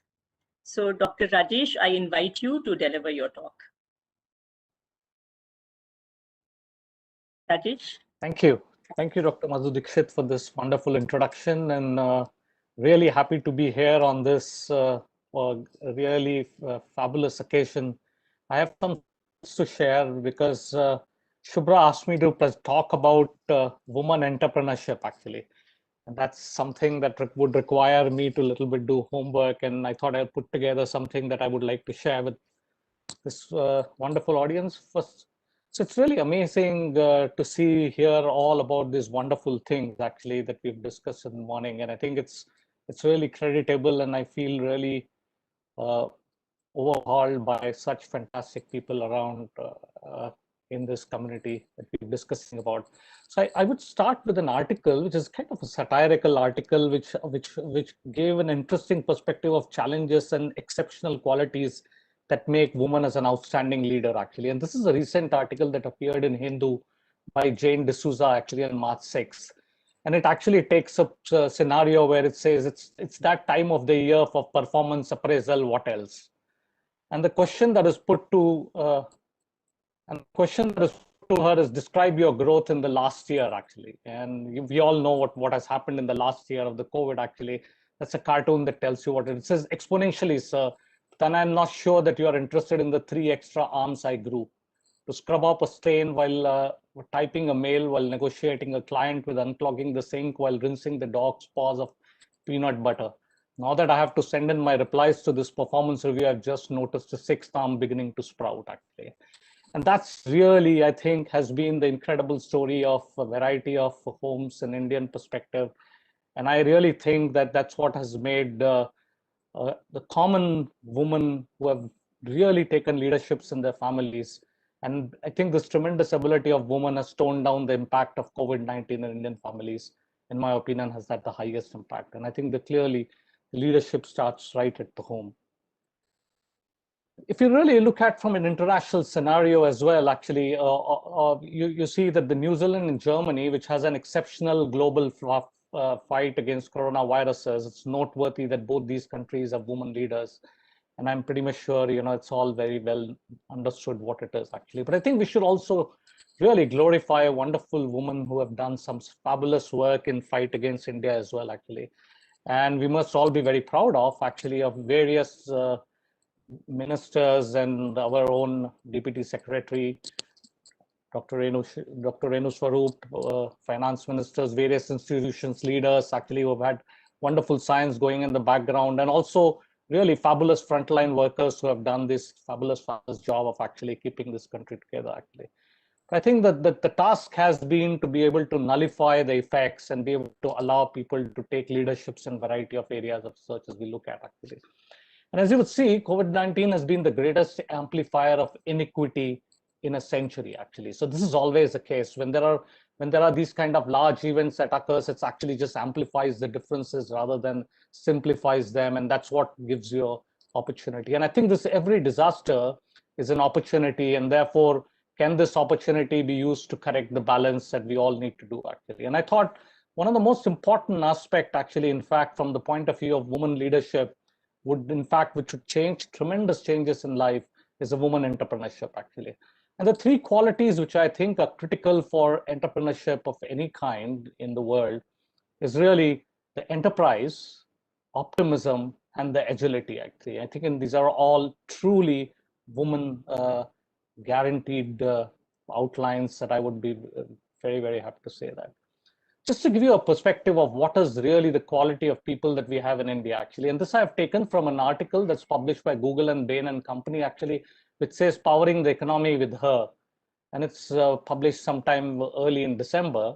And it says that India has about 432 million women of working age in India at the present time, actually. And this is really an undertapped economic resource that can really change the stuff, actually.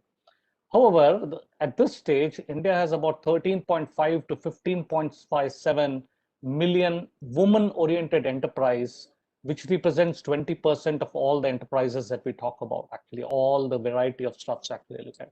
While these absolute numbers are quite amazing, what is important to note that many of these are single-person enterprises, and some of which if provide direct employment for an individual. So the direct employment is not stupendously high, but it's about 22 to 27 million people, actually.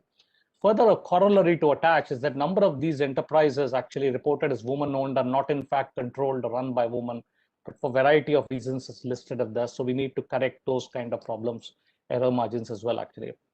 However, if I just put together a list of successful women entrepreneurs in a recent times, and this is more recent actually in the last 5 years of time, who have survived tremendously well in this COVID, you can see the tremendous diverse portfolio that I all come from. And I've listed some of their names actually just to glorify wonderful stuff that India is doing actually. And this is an area of travel, wellness, education, car rentals, AI, e-books, e-commerce, and several of these, in fact, have done better and better as the COVID actually has gone, actually. And I think that's what makes us incredibly important to understand how these women entrepreneurs survive and carry out the stuff. What is, however, still challenging in India, and that's from a general entrepreneurship point of view, is the deep tech and science technology ventures, actually. And this is somewhat has taken hit. If you look at 2020, the total number of deep science companies that in fact got fundings and able to raise money has come down from about 338 to 93 actually. And this is the trend for last 3 years. So while we were doing about 400 good companies in the deep tech science, which is fantastic, which tells you that, we'll be able to, and this is in total, it's still, we need to cross over margin. And obviously one of the key here is that the women entrepreneurs comes bigger and better, and they can really expand and change the things actually to look at. However, one very interesting data that Dr. Renu Swarup also shared is about 40% women entrepreneurs is what you see across variety of young companies that are sprawling everywhere. This is data from Venture Center in Pune, actually. And in fact, all these high-tech companies here, which are incubated, about 35% startups have women co-founders, actually, which is absolutely fantastic because it tells you that there is a tremendous amount of spurt of activity that is going on now. And therefore, we need to make more and more people aware that this is the real opportunity for people to do fabulous stuff, actually. For an example, I would take one of the company from that place, and particularly Dr. Parul Ganju, because she happened to be my PhD student, and also just for the students who are actually attending the talk, is a PhD student of National Institute of Immunology, actually. And this is a company called Ahamune Biosciences, started with Dr. Natarajan from JNU, actually. And this is about trying to find cure for this disease, which is actually a lifelong disease, having white patches on the skin. And one really doesn't know what one needs to do to cure this, actually. And what they have been done is the first in class molecule, actually, started in 2016, have done chemistry, have screening in the cells, finished with the animal testing, and in fact have completed their safety data and likely to have this gel into the clinical trial somewhere this year in the market. So it's very, very interesting to see that people even doing PhDs now are taking up the most riskiest of the fact of the matter is to really start companies in a high-tech areas right immediately after that. And it's very, very satisfying to be able to look at that. However, this is, I think, one of the most important aspects of woman transformation if one wants to bring down, actually, because what this does is it gains individuals, it makes impact in economy, and actually have tremendous societal trajectory, which actually can last for women for generations to come, actually. And I think this is really, this unlocking entrepreneurship among women in India is complex, but I think it's an opportunity for many of us to contribute in a variety of ways that will have a little bit of an impact. So how can we catalyze this? And I've always wondered, what makes things click at some place, it doesn't make click at other place, and how does this work actually? And one of the simple-minded fact that a friend of mine once was telling me is about, I think I've just marked this rather interesting thought that came to a mind when, the metro stations were named actually. And one of the metro station was named after a woman, Durgabai Deshmukh South Campus, actually. And in fact, the name stays there. And what it does, and it's always said, what is in a name, actually. And as William Shakespeare said, that that which we call a rose by any other name would smell as sweet. So therefore, the names doesn't matter. But I really think that, by giving names, you actually define and create identity. And these names then speak for itself, the solitary story that inspires generation to come. In fact, may not be a very bad idea to in fact name some of these stations or some of these common things, which can therefore actually get linked with women and woman empowerment, and they're able to, the fantastic stuff they have done to change this world actually, and all about leadership actually. I think I'll stop here and just say thank you again for giving me this wonderful opportunity. Happy International Women's Day to all of you, and thank you again for this time.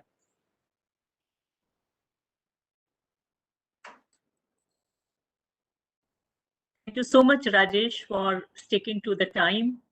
And I will now invite the next speaker, Professor Melanie Welham.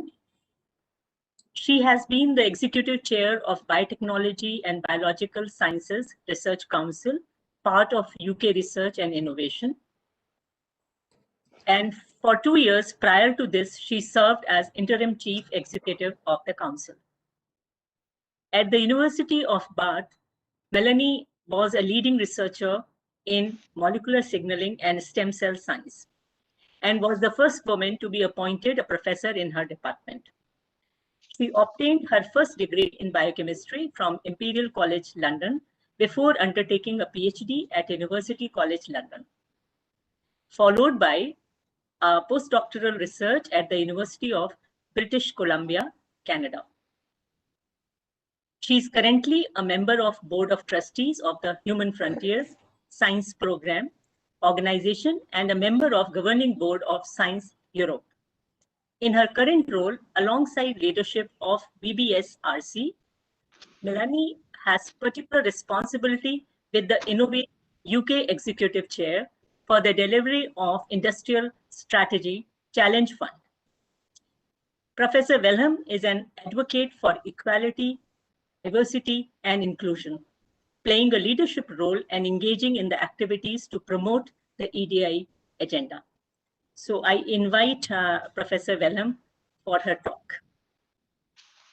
Thank you very much for that kind introduction, Dr. Madhu, and it's a real pleasure to be able to join you this afternoon, morning as it is here in the UK, to talk a little bit about and share with you some of the approaches that we are taking to really to support women in STEM and to really encourage diversity and inclusion.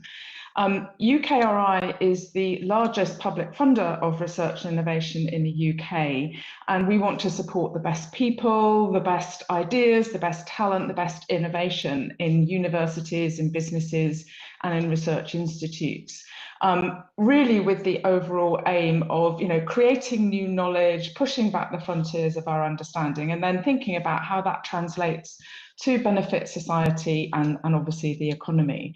But we recognise that in doing that, it's really important that we create and nurture an environment that encourages people to into that environment, to want to be researchers, to want to be innovators, entrepreneurs, as we were just hearing about, and ensuring that we are drawing on that most diverse pool of talent in doing that. So this is really one of our overarching activities in UKRI, as I said, as kind of a responsibility as a steward for that wider system, given our role as a significant funder. So why is diversity important? Why is inclusion important? Well, there's been a number of studies from many different organisations, looking at many different organisations, but they all demonstrate that having inclusive and diverse teams improves performance of organisations, makes them more innovative and agile, they have better outcomes. And I think we can take a lot of the principles of this when we think about science more broadly, because to tackle challenges, and we've had a significant challenge over the last year with the COVID-19 pandemic, requires us to draw on the expertise of people from different disciplines to work together collaboratively to solve these challenges. So having diverse and inclusive teams, I think, is the way that we will be doing science into the future. We have many other challenges facing us as well. So it's really important that we build a system that values that inclusion and that diversity and includes women in that.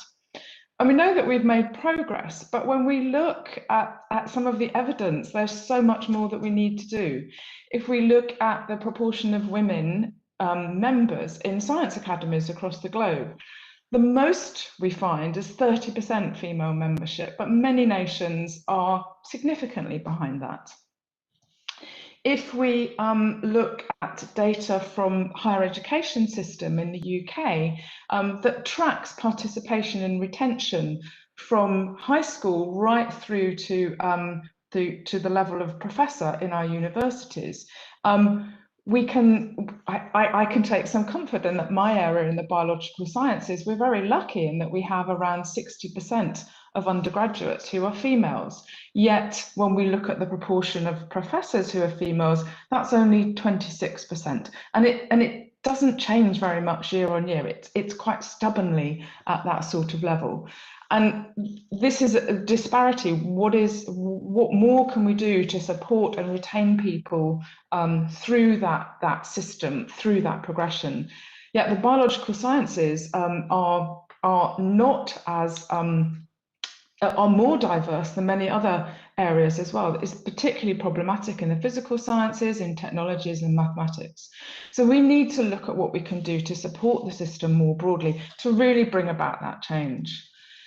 And one thing that I have to say we were delighted by last summer was when Ottiline Lyser was appointed as our new Chief Executive Officer for UK Research and Innovation. And Ottiline, a plant scientist, has been a great supporter and champion of diversity and inclusion and equality throughout her career. And so having her leading our organisation is absolutely fantastic. And she's really brought her passion to the organisation, and it's reflected in our strategy and what we're doing. And she's really clear that a flourishing research and innovation ecosystem really requires us to reshape that system so that it supports and values difference. And so we are taking forward a number of activities to try and deliver that. How can we actually reshape the system?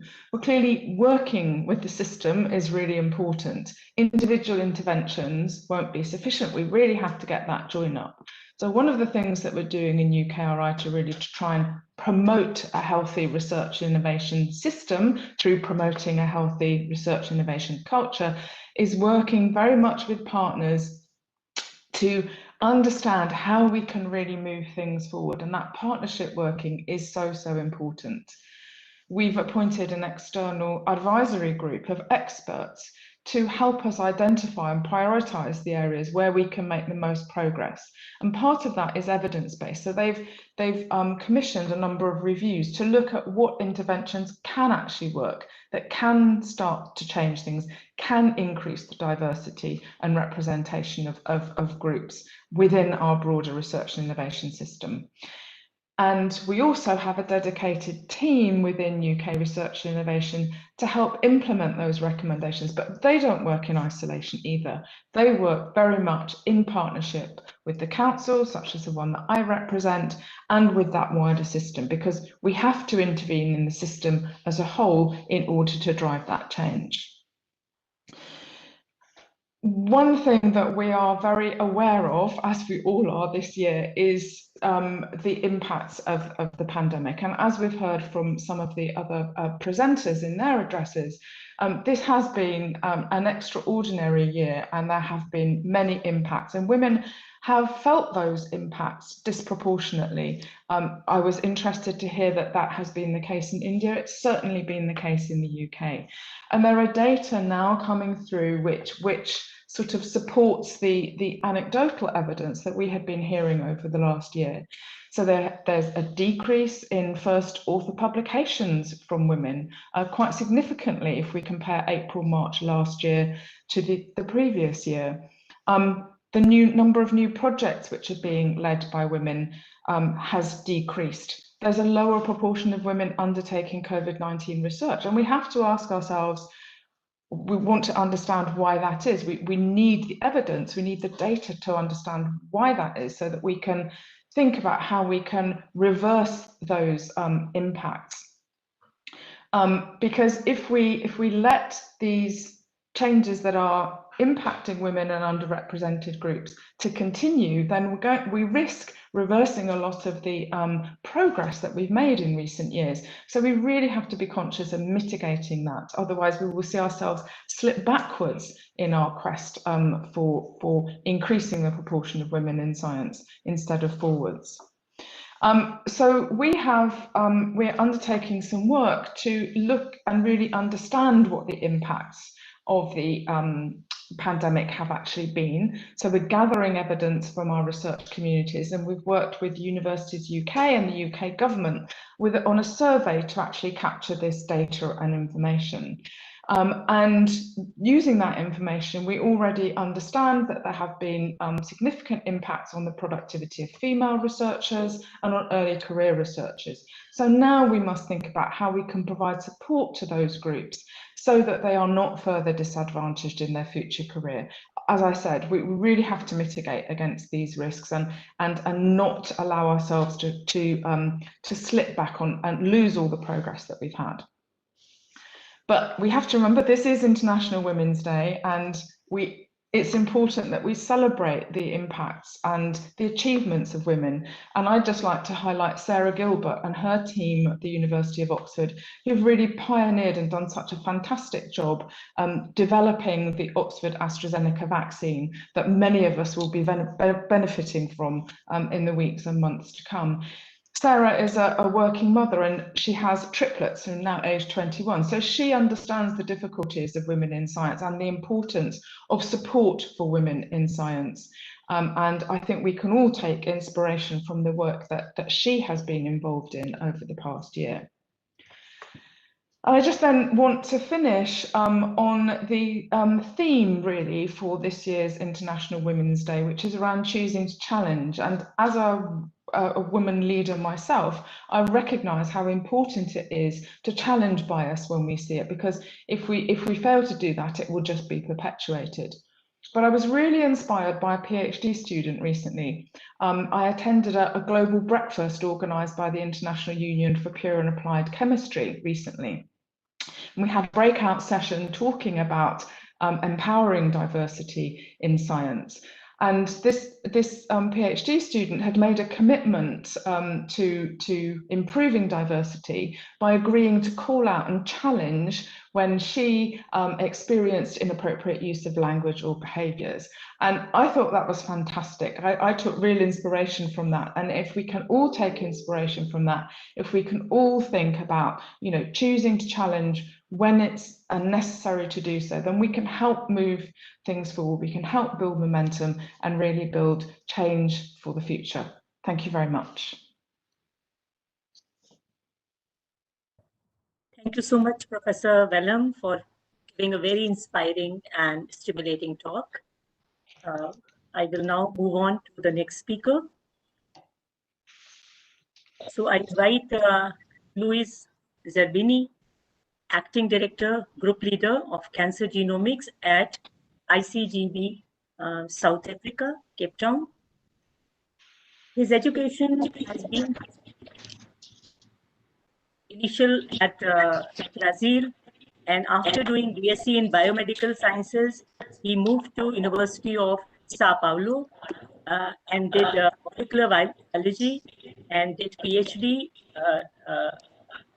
on molecular virology at the Federal University of Sao Paulo in medicine school in the year 1993. Am I audible properly? Yes, yes, Dr. Dixit. You are audible. So since December 2016, he is interim director at ICGEB at Cape Town. In 2009, he was group leader, cancer genomics groups at ICGEB. From 2004 to 2009, he was faculty in medicine at Harvard Medical School, Boston. And from 2004 to 2009, he was associate director, research proteomics. And he did a postdoctoral fellowship at NIH.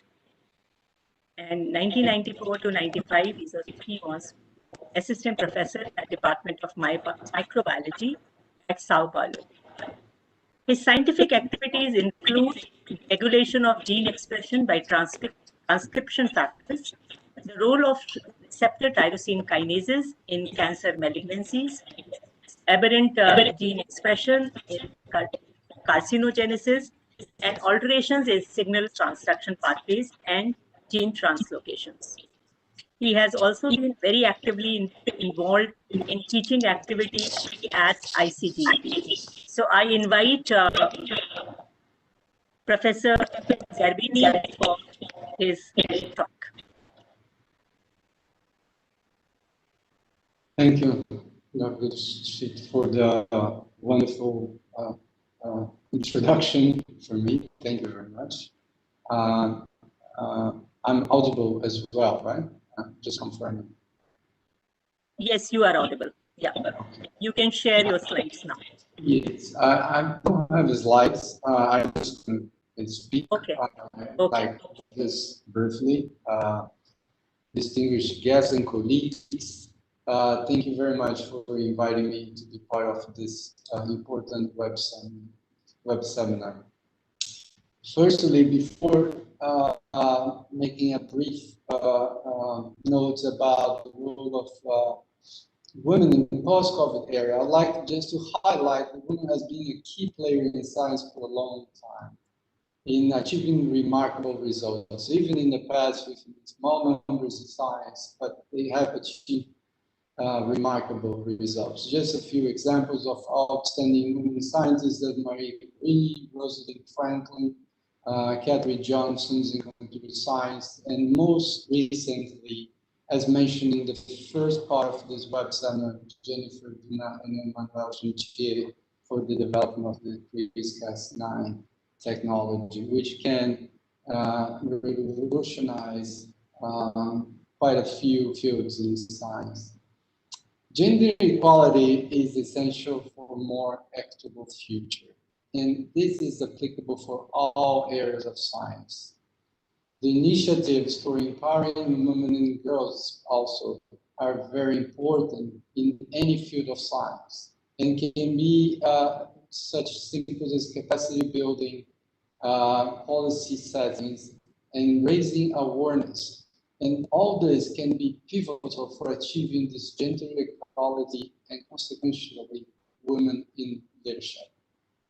I heard in this seminar in the first part important information that can bring all that I just said together to enhance gender parity and for life science globally, not just India, but we just heard about what it can be and is being done in the UK.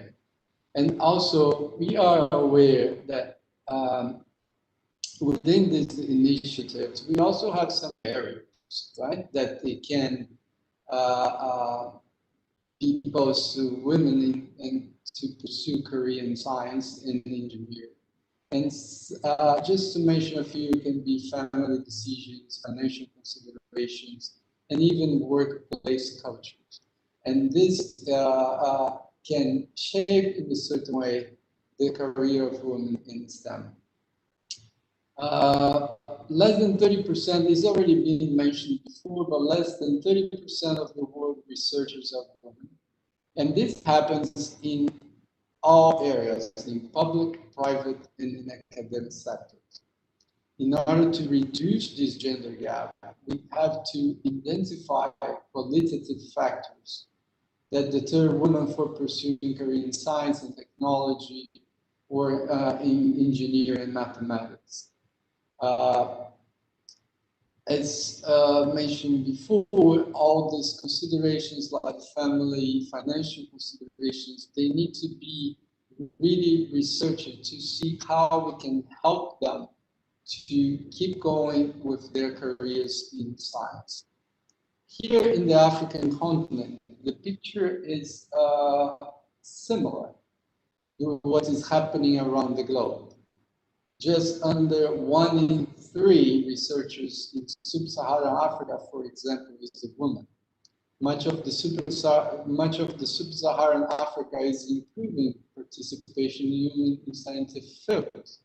For example, here in South Africa, by 2015, that's the year we reached 45% in life science, but it still needs to improve in engineering. This year is already reaching 49. But still some scientific areas are behind. I just want to say that at South Africa, I'm also really glad to hear that India has put many programs in place to address this point. In South Africa, these points are being highlighted in the white paper for science, technology, innovation that was written by the Department of Science and Innovation last year, in which they put a lot of programs in place, not just to increase the number of women in science, but also women in leadership. They also tackle some points raised before, which is the role of women in small and medium enterprises and in the leadership of these companies, which also are really important. And that's the previous speaker said, as mentioned before, having the diversity leads to much better results within not just in the academic environment, but in a team of researchers and in companies. One thing that is important is also really critical to mention is the communication. The need for the role models to the young researchers are really important. We need to portray and to these young people, the young researchers, the role of the successful women in leadership for them to see where they can go and the achievements they can have in their careers. In this regard, I'd like to congratulate the DBT and Dr. Swarup for the new SWOT portal, which in this sense, I think is going to help a lot in the communication process and showing, portraying the work that has been done in India for the women scientists. And complementing what the previous speaker said, there's 2 articles recently published in Nature and Scientific American, because before talking about post-COVID implications, we also need to talk before, as I said, but also the current scenario. These 2 articles highlight exactly what is the slide in the previous talk mentioned, that COVID-19 led a very huge impact on humans' career. For example, COVID-19 led to many lockdowns in many parts of the globe, and consequently, the complete shutdown, for example, the schools and caregivers, which in considerable increased the workload at home. female scientists are generally found to do nearly twice as much housework than their male counterparts, which is likely that the lockdown resulted in the amount of work that was inequality distributed between the men and women, which even increase and affect their scientific productivity and in turn their careers. It means we still, during the pandemic, we need also to be aware of what is happening around us in order to move forward in the post-COVID-19 area. That means for that post-pandemic recovery will require us to intensify the efforts that's been described here for our previous speakers to support women scientists and shed the light on their research. I think it is everybody's obligation to improve the gender equality in all fields of science, and the human contribution and the diversity to science innovation is essential in dealing with the current and the future global challenges. I'm not going to go through all the ICGEB activities in this regard, but our Director General, Dr. Banks, highlight them really nicely. And I'm proud of all these ICGEB activities contributing to the goals of women in leadership and in their role also in changing the society. For example, in our component here in South Africa, more than 50% of our staff is women, and the percentage of leadership is also approaching the 50%, which we are really proud of. And then I finish here, wishing a happy International Women's Day, and thank you very much for your attention.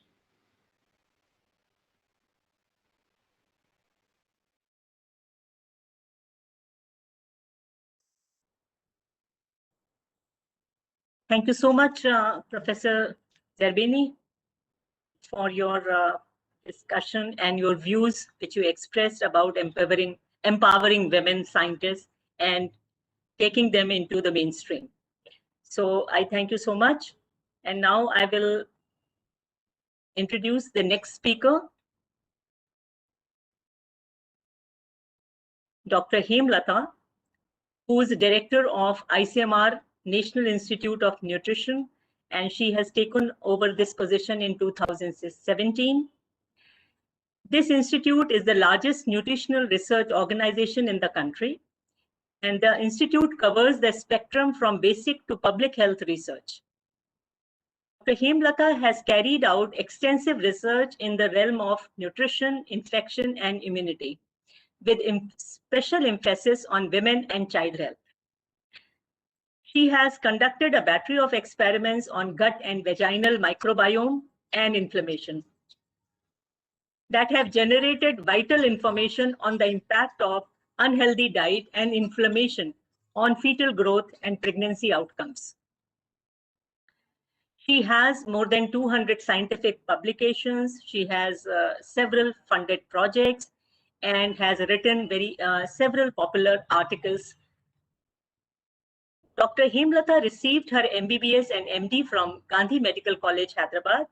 She is a fellow of the International Union of Nutrition Sciences, the National Academy of Medical Sciences, and the Telangana Academy of Sciences. She is a recipient of several recognitions like P.V. Ramana Rao Gold Medal, Dr. Rajamal P. Devdas Memorial Award, Kamlapuri Sabharwal Memorial Award, and Professor P. Vishwanathan Memorial Gold Medal from Diabetes Research Center. After she took over as director, the institute received the prestigious Award of Excellence in Science and Technology from Poshan Outlook. Popularization of evidence-based nutrition knowledge is one of her primary focus. She has been actively leading and encouraging nutrition information related dissemination. She is an expert member of various task force committees of the Ministry of Women and Child Development, from Ministry of Health and Family Welfare, Government of India, Food Safety and Standard of India, National Technical Board on Nutrition, and National Council of Nutrition of Niti Aayog. Dr. Hemlata is the current president of Nutrition Society of India. So I invite Dr. Hemlata to give her talk. So Dr. Hemlata, please. Thank you, Dr. Dixit. A very warm greetings and happy Women's Day. So here I'm going to tell a few lines about leadership, women leadership roles at various levels. In a nutshell, just in about 5 to 8 minutes. All of us know very well that this pandemic has affected mostly the impoverished community. But from the earlier speakers, we come to know that women in science also got affected very badly. Like there are less number of publications and lesser women got involved in COVID-related research. But even among the scientists, although contributions from women have been less, there are women from India who have pioneered and contributed in critical departments, like for example, Dr. Priya Abraham from NIV, ICMR. All the studies have shown that women tend to perform better in terms of soft skills such as leadership qualities, interactions, excellence in areas of training, teaching, and building relationships. And also women perform very well, equal to men, on the hard skills like planning, judgment, decision making. There are very few women in leadership positions, including India. Take, for example, the pandemic. Women leaders across the globe have navigated the initial stages of COVID-19 pandemic more successfully when compared to male counterparts. Reasons the authors have stated is women leadership quality. Women's leadership has been more democratic and participative, focused on communication and personally connecting with those they are speaking to. So given the opportunity, even rural women demonstrate exemplary leadership qualities, agents of change and entrepreneurs in their communities that favor the socio-economic development in rural areas. Not only in India, across globe, also we have seen such instances, creating social value, generating development of local communities as well. In India, there are several government programs to help women or to empower women. For example, online marketing platform for self-help groups and NGOs, especially by Ministry of Women and Childhood. Then we also have this Beti Bachao, Beti Padhao, Save the Girl Child by Ministry of Women and Child Health. It is 3 ministries involved: Ministry of Women and Child Health, Ministry of Health and Family Welfare, and Ministry of Human Resource Development. We also have the Saki from Nirbhaya Fund and Swadhar Graha, again from Union Ministry of Women and Child Development. Although there are several programs, including the STEP Support to Training and Employment Program for Women, every scheme has been thoughtfully designed to address issues and needs of women. It is laudable. But for generations, women were made to feel that their potentials are limited to household chores and that they are not cut for anything outside their small world of family, particularly from rural areas. Right from their childhood, especially parents, grandparents must consciously make an effort to build and inspire them to perform, and that they should understand and they can also excel in business, administration, and politics, etc. If you go across rural areas, you may see most boys will be encouraged to enter into administrative cadres like IAS and IITs, but the girls will be restricted to probably 10th pass or intermediate pass, or at the most they may go into nursing and teaching. That's quite common. So NIN precisely tries to address this need with a ready reckoner chart that tries to inform women that she's all powerful and that she can beacon her family's health and security and wreck a country's development and bring it back on road to success if she wishes so.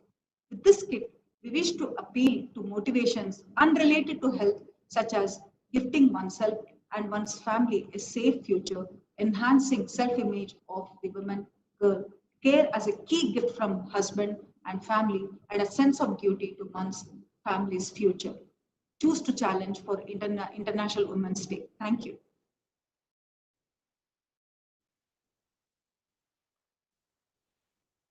Thank you so much, Dr. Hemlata. for your views and sharing the possibilities as well as how the COVID is actually affecting the women as well as overall research in the country and all over the world. I thank you. Now I will invite the next speaker, Preeta Rajaraman. She is a US Health Attaché at India and Regional Representative of South Asia, Office of Global Affairs, US Department of Health and Human Services, New Delhi. She has served as US Health Attaché for India and Regional Representative for South Asia. She is also involved in monitoring and coordination of the policy, programs, and research interests of HHS, as well as appropriate coordination of HHS activities and those of other US government agencies engaged in life sciences, health sciences, product safety, public health, and social policy activities. Preeta's previous work as South Asia Program Director for National Cancer Institute Center for Global Health, leading the development, oversight, and evaluation of regional programs for cancer research and training. She is well recognized by the NCI Directors Award and she is a recipient of NCI Directors Award for exceptional leadership in marshalling trans-NCI collaboration to foster cooperation in cancer research between scientists of the United States and India. She has over 125 publications in international peer-reviewed journals.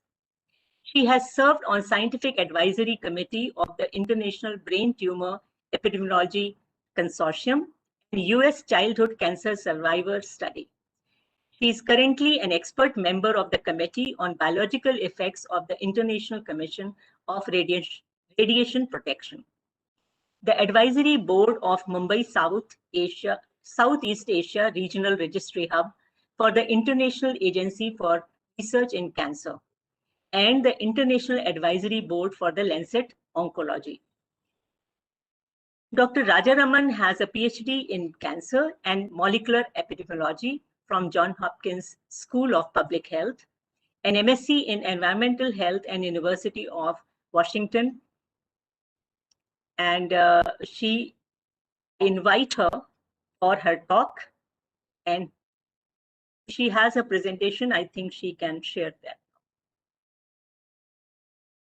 Hi, thank you so much, Dr. Dikshit. I don't have a presentation, so I will just talk. Okay. Thank you to all of you for organizing this truly impressive group of panelists to discuss the role of women in the post-COVID era. I've thoroughly enjoyed all of the talks so far and feel very privileged to be part of this. So today, I think all of us are in a very unusual situation that each one of us, regardless of who we are, where we are in the world, what our socioeconomic status is, have all been facing a common and unprecedented challenge that really had no map forward in terms of solutions. Even as of this morning, we know that there have been almost 116 million confirmed cases of COVID-19 and 2.6 million deaths from the same globally, with the US and India being two of the most affected countries. However, not everything is so dark and dire. While we do face a common challenge, we also have a common hope. And through really, I would say, international collaborative scientific efforts, again, of a speed and focus that we have rarely seen before, we also now are starting to have solutions, including that we've administered over 300 million doses of vaccine worldwide, including almost 20 million doses of vaccine that have been administered here in India, despite the program only running for a couple of months. So in terms of our role as the US Department of Health and Services, which of course includes the National Institutes of Health, the Centers for Disease Control and Prevention, and the Food and Drug Administration, but also with USAID and some of our other partners, we have worked very closely all through this pandemic with our colleagues and our dear friends at the Department of Science and Technology, as well as other Government of India agencies such as the Ministry of Health, the National Disaster Management Authority, to look at this pandemic from various ways. Let me just give you a couple of examples. Some of you may know of the 33-year-old Indo-US Vaccine Action Program, or VAP, as it's commonly known, that is led by the National Institute of Allergy and Infectious Diseases at the National Institute of Health in the US, and here in India by India's Department of Biotechnology, as well as other partners. And as soon as the pandemic was clearly going to be a global challenge, the Indo-US VAP convened a special candidate vaccine advisory committee to immediately share resources as well as information on the development of COVID-19 vaccines between our two countries. Our Food and Drug Administration already works closely with the Government of India to ensure the safety, efficacy, quality of food and medical products.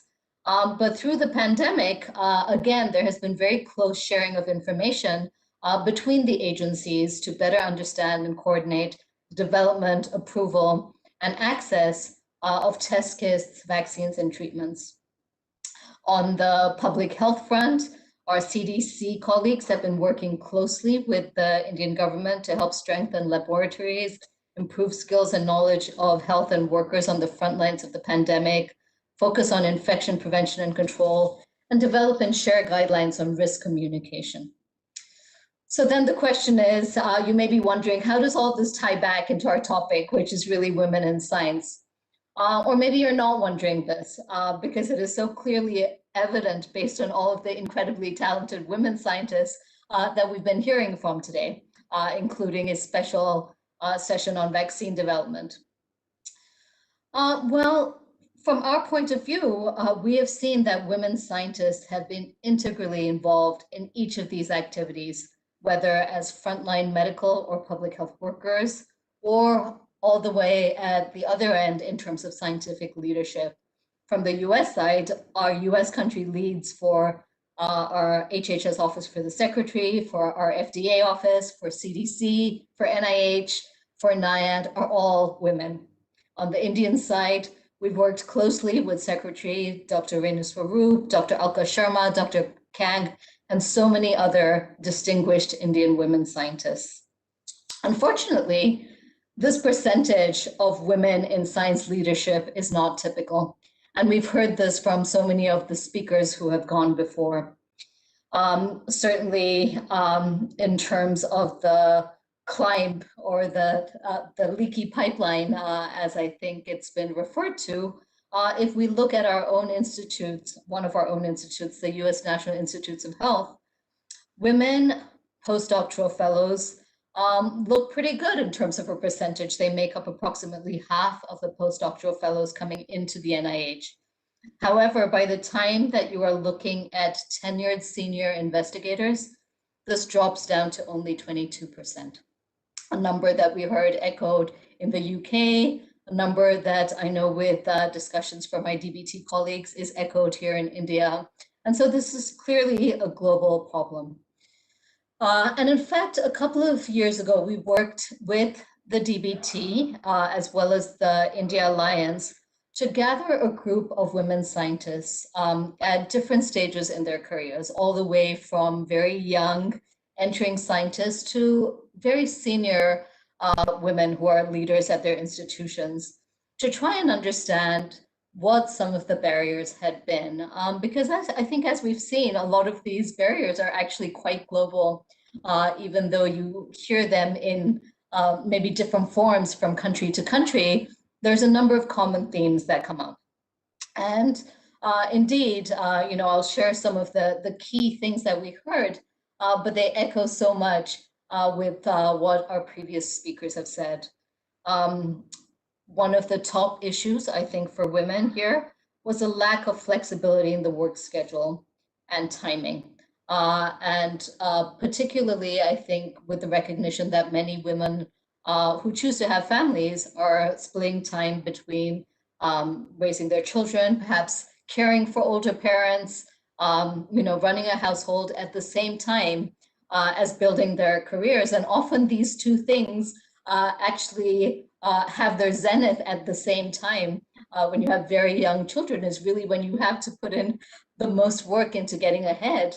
I think that has just been very difficult in keeping women in the pipeline, particularly if there are age limits to fellowships and if re-entry into the workplace is hard. The other theme that we heard again and again was the idea that there was a feeling that there wasn't mentorship necessarily, and a feeling of not necessarily knowing where to turn for help. How do you network? And understanding that they were told, we're all told you need to be leaders, but how? Identifying the need perhaps for training, not only in your scientific excellence, which I think people here are so good at, but also how do you look for leadership excellence? How do you develop some of those qualities as well? And then finally, I think, again, as we've heard, I think a lot of them have faced inherent, or I should say a lot of us, have faced inherent conscious or unconscious bias with regards to women in science or women in science leadership, not only from work, but also from their homes or from society, basically saying this is hard, this is time consuming, it's taking away from, what should be your primary role as a mother and a family woman. And so that tension, that constant feedback is not coming just from work, it's coming from everywhere.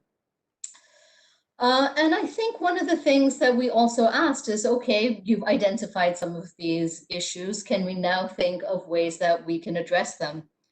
And one of the things that came up was, can we find ways to allow non-linear pathways to success? And in fact, if I think of some of my own friends and colleagues who are leaders in science, some of them thought, okay, it's too difficult to have a family. I'm never going to get married. I don't want to have children. I'm going to focus 100% on work. And they were very highly successful. I also know people who said, I'm going to be part-time for a while. And then when I decide to ramp up, I'm going to come back in and I'm going to ramp up. And they were also extremely successful. And in fact, the director of one of my NCI divisions falls into this category. And you have a third group of women who just said, I cannot balance this, I cannot keep my foot in the door. And they just dropped out for a while.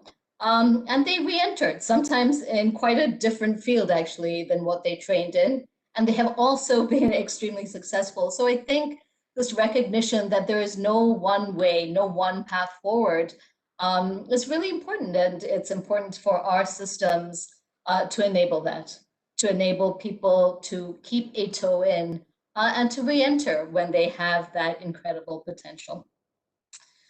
I think also one of the ideas that came up is have institutional training. So at least in the places that we can control, which are the workplaces, to have institutional training on both implicit and overt bias at all levels of staff, but also for those on hiring committees and fellowship review committees, just to think about the ways that we may not even realize that we message differently to women than we message to men.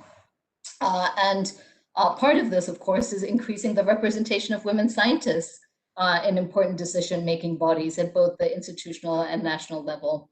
And we see so many examples here in this panel with all of you, and what a big difference that makes when you are there to represent the rest of us. One of the other things that came up, again, we've heard this, is foster mentoring networks. But this really should be intergenerational. So of course, it is always wonderful to have a network of your peers, because sometimes when you think you're going to sink, you turn around and you see that your friends are still swimming and somehow you think you can go ahead. But to also have this be really quite wide in terms of having very junior scientists and having very senior scientists be in networks where they can engage with each other, share tips on how to overcome different blocks or challenges. And as part of this, I think there was an explicit request for training in leadership skills. And as someone who, my institution actually required this once you got up above a certain level, and I can say actually how useful that is. Because the skills that you have training as a scientist are so different than the skills that you need as a manager or an administrator. But I think also recognizing that this can take you up to a certain level. And I think many of the science leaders here can attest to the fact that it helps less and less as you climb higher and higher. And external validation and external feedback can take you up to a certain level. But eventually eventually that needs to come from yourself. And there are fewer places where you can get that external validation, and you really need to look within to find the confidence. So often when I have been on review panels of the Fulbright Committee or admissions at various institutions, you know, you're expecting to see an applicant and they just haven't put their application in, and you go and talk to them and they say, oh, well, we didn't think we'd be qualified enough, or we didn't think we were good enough. And it's so often a woman who says that. and you know, having seen all of the applicants, that they were probably one of the top applicants, but they took themselves out of the race even before they begin. And so, you know, I just want to end by saying our ability to address all of these issues affects not only this incredibly talented pool of women scientists who are out there globally, but in fact affects all of science. Because our ability to harness all of the talent out there will profoundly affect the quality and the amount of science as we move forward into this new era of global innovation post-COVID. Thank you. Thanks so much. Thank you so much, Rita. And I really thank you for sharing your views on the challenges post and during COVID times. And I agree that there is no defined path for success. So one has to really find their own ways to actually perform and be successful. Thank you so much. Now I would like to introduce the next speaker, Dr. Anupama Engineer. She is a CEO and co-founder of Innovate Biosolutions Private Limited. She has previously worked as scientist at Agarkar Research Institute and at higher management level at Thomas Baker Bioscience Private Limited. She also has taught graduate and postgraduate students in biotechnology and microbiology during her tenure as a lecturer in Royal College, Mumbai. She has obtained her master's degree in microbiology from University of Mumbai and her doctorate from Pune University. She has a certificate course in IPR from NCL Innovation Park Venture Center, Pune. She has won several awards and recognition, including the National Bio Entrepreneur Competition DBT BioCare Grant. She was a part of first women conclave organized by DBT India and has delivered talks on women in science. She has several papers and a patent to her credit. Anupama is a multitasker with few roles like entrepreneur, scientist, manager, and is also a doting mother. Teaching and education is her passion, and she takes every effort to encourage fundamental learning.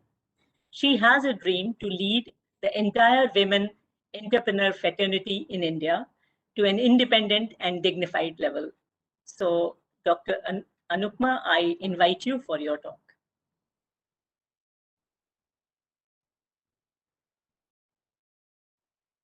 So Anupma, I think we are not able to hear you. You're not audible.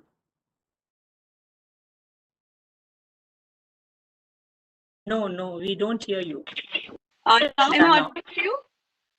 Yes, now you're audible. Okay. Sorry for the technical glitches. Okay. So as I was saying on the onset, I would like to wish every woman listening to me a very happy International Women's Day. And I would also like to congratulate all the male fraternity dignitaries and my colleagues who are listening to me as well for supporting the noble cause of women at this position. So thank you everyone for this opportunity. So so today I present myself as a successful case study for the right ecosystem. So if the ecosystem is supportive, then a woman does not have any limits. So I'm presenting myself as a case study over here. So when we talk about International Women's Day, it is identified by 3 primary colors. That is purity, that is white, purple, and green. White indicating purity, purple indicating dignity, and green indicating hope. So with this, I have divided my presentation or my talk in the 3 thematic areas. So when I talk about purity, I will simply and very honestly tell you about my journey. That when I started, after finishing my education, I got my doctorate in microbiology. And I, like a very obvious run-of-the-mill or mediocre career, I started as a research associate. And then I was as a lecturer at one college. And then after my tenure as an RA, there came a paradigm shift. I wrote for DBT Biocare project and I got the DBT Biocare grant. And from here is where my career actually rocket sighted, because I then was an active founder of a company called as We Innovate Biosolutions. I personally believe that a small change in personality of a woman can bring drastic change in the overall societal personality. The reason I say this is just before the entire DBT Biocare happened to me, I was a typical woman which was having a fear inside, a lot of anxiety. Every time I was nervous, there were uncertainties about my career, about my personal life. I was kind of aimless. I didn't know what is the right career for me, which will give me the flexibility to give my good percentage at home as well as my office. So there was this focus was not there. And of course, I was financially dependent, which is a very bad thing, I would say. So I must say that India has fantastic systems over here. And when it comes to for women in science, my career was shaped by the DBT Biocare grant, which is actually one of the schemes of DBT India. So I take a moment over here to thank DBT India for creating such wonderful schemes for women, which makes them totally independent. Once I entered this entire niche of DBT India by means of Biocare grant, automatically there was an independency in me, there was a confidence in me. I became positive towards my life. I got a degree, I got respect from my colleagues, from my co-workers. I now started, because of my financial independency, I had the courage to take risks, which otherwise I wouldn't have not. And because Biocare grant is something which allows you to handle a total project in its own, I slowly and steadily started developing the entrepreneurial skills over here, which you need to carry a successful business. And with all this, I was ready to take up challenges. So that is how I founded the company We Innovate Biosolutions. The mission of our company is zero infections, as in we have to save lives which are caused because of infection and the spread of antimicrobial resistance. So this mission actually got noticed and got appreciated at all, especially in the tiring times of COVID-19, because until then nobody was really much bothered about preventing infections and controlling infections. But just because COVID-19 happened, it kind of became a blessing in disguise for us, because now infection prevention became the focus area for every healthcare worker. So as a women entrepreneur or as a women founder in the company, the values that I give to my company is we have to be caring and compassionate for every life that we touch, integrity and honesty, teamwork and courage. What comes automatically with it. The second part of the Women's Day comes as purple color, which I said dignity and respect. Automatically, when you come from a background with no entrepreneur skills and then get into a successful company, you get a respect and dignity. In fact, our company is accredited by a lot of national bodies, including the DBT Biotech program, the DST, and even IM Ahmedabad. So now the last part is hope. So why do I feel that there is a role of women in transforming the society post COVID-19? So here is where the hope, or the most important part of my talk, comes. So we can actively also play a role, as well as passively also play a role in transforming the society. Actively, by means of this, we as women are basically a package of all the emotions or all the values that are actually required to create a successful entrepreneur. There are many literature which says that women as co-founders, women as founders have more success ratio as compared to just male co-founders or male founders of a company. And I believe it because moment a woman enters an enterprise of any kind, she automatically walks in with a lot of passion, with a lot of discipline, with a lot of determination and focus. I would say the 4 strong pillars to make anything successful. So just the way we are very conscious in nurturing our child, we are automatically very conscious in nurturing the company that we very much own. And I take a moment over here to say that, like my Dr. Preeta just mentioned, that how we have women scientists who are there everywhere and they are creating accolades. So I must say over here that when you create a women scientist, that's a fantastic thing that is happening in our ecosystem. But when you nurture a women entrepreneur, she is actually becoming someone who's going to give employment to a lot more female in the near future.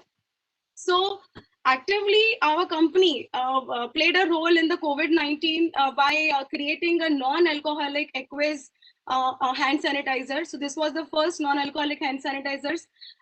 This was made with a vision that it is a made in India product and it is taking India towards this noble mission of Atmanirbhar Bharat. But passively also, I believe that a woman, like everybody over here can understand this first image. Everybody has done this. We were at home, we were actually still working with equal efficiency. We were looking after our child, we were doing the laundries, we were doing the cooking, we were answering the business calls while cleaning the diapers of our baby. I'm sure everyone has done this. So this again is a reminder to all of us that yes, we have it in ourselves. If we are determined, if we have the passion, then all these qualities of running something successfully is there right within us. Nothing can make us imbalanced. Nothing can make us go a little worried as to, oh my God, how do I do with this? So I believe that every woman has this within herself to go and and achieve the dreams that she wants. Passively now, especially after COVID-19, we as teachers, I'm sure most of the teachers that we have, our nation has a lot of young teachers, a lot of teachers, female teachers. So now we are going to passively educate the children in the school that what is the importance of hygiene and cleanliness. Initially, we had all this in our forefathers' day, that whenever the guests used to come, we used to deliver a pot of water and some soap. They used to clean their hands and legs, and then only they used to enter our homes. So that means these practices were valid. COVID-19 and like pandemics never happened then, which can happen because of such infectious agents. But today there is a time to go back, revisit those old Bible rules and start them again. So who can do this passively? It is the teachers in the schools who can do this passively. And last, not the least, discipline begins at home. We as mothers, as wives, as sisters, as the so-called home ministers, have the right or have the wisdom, have the responsibility of sensitizing the society about cleanliness and hygiene, which will help us arrest the spread of COVID-19 and in fact avoid such pandemics in the future. So I would say that being a woman is all about strength rather than weakness.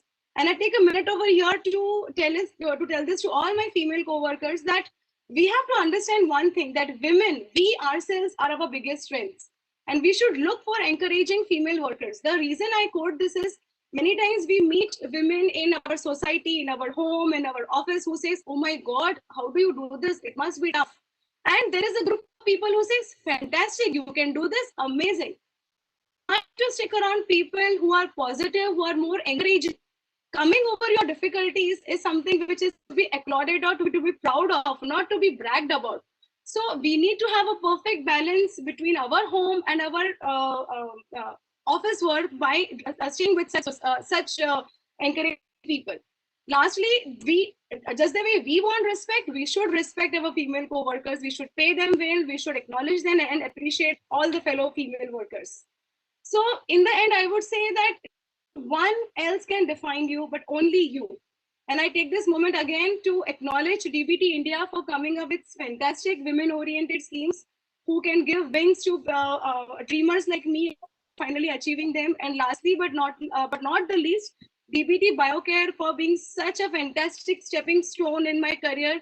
Special thanks to Dr. Suraksha Diwan. She's such a fantastic moderator. With her presence, there was absolutely no issue, no at all. I'm sure she's working around the clock to facilitate a lot of things for us.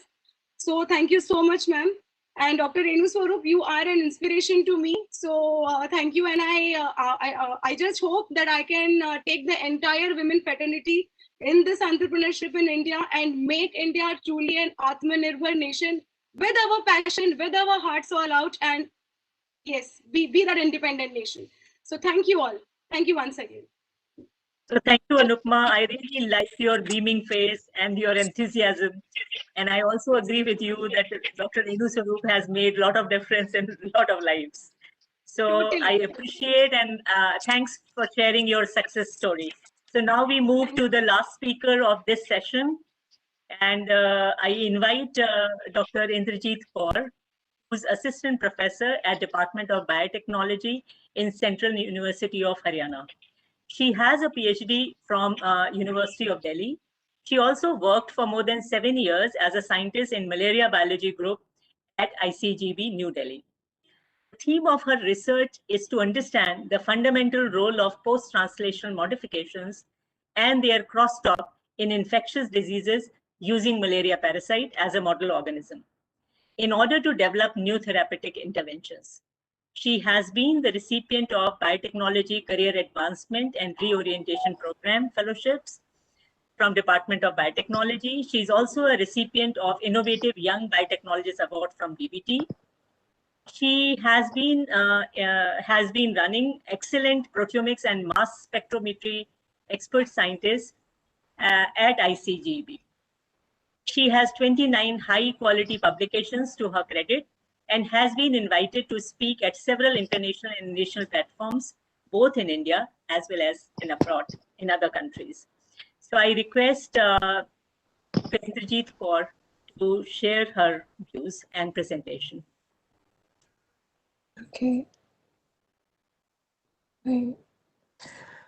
Thank you, Professor Dixit. Thank you so much. So, is my screen visible? Yes, it is visible, and please restrict to 8 minutes for your presentation. Yeah, I won't take much because most of the things have been already discussed. So I will just quickly tell you what I would like to say. So maybe less, 5 minutes or so, not that. Okay. So thank you very much. Thank you, organizers, for having me here today. And it's really a privilege to be part of this panel because it was full of lots of leaders and the people we look up to, the people we admire as a young scientist, you know. So really thank you so much. So the most of the things what I would like to share today has been already shared by the speakers, as I told you earlier. But there are certain points which I think I would put in front of you, and if somebody is really listening to it, they can really take care of that. So I am today participating in this session as a success story of Biocare, one of the Biocare recipient. The previous speaker was in the entrepreneur section, and mine is in total basic fundamental science. So quickly, I will tell you my story. So I just Professor Dixit has very nicely introduced me that I did finish PhD from University of Delhi in biomedical sciences. Then I actually during PhD I was doing lots and lots of proteomics work, which actually motivated me to learn mass spectrometry in detail. And because of that that inquisitive interest into the technology, I joined industry to learn that technology. And after almost working for 2 years, I really wanted to give back that technology to the academia, how people can really benefited with that. So I joined ICGEB as a scientist for proteomics and mass spectrometry, and worked for almost 5 years, established the facility. And I can take the credit that it was one of the best running facilities in the country. So then after working there for almost 5 years, now it was time that I should think of my independent career, and then wondering where to go.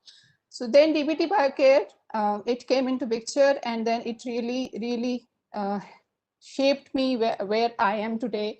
So in the same year, I did not only got Biocare, but I also was awarded IWD, both from DBT, and which I continued till last January in ICGEB. And then in last January, I joined Central University of Haryana as assistant professor in biotechnology. So that's my story, my journey so far. So, okay.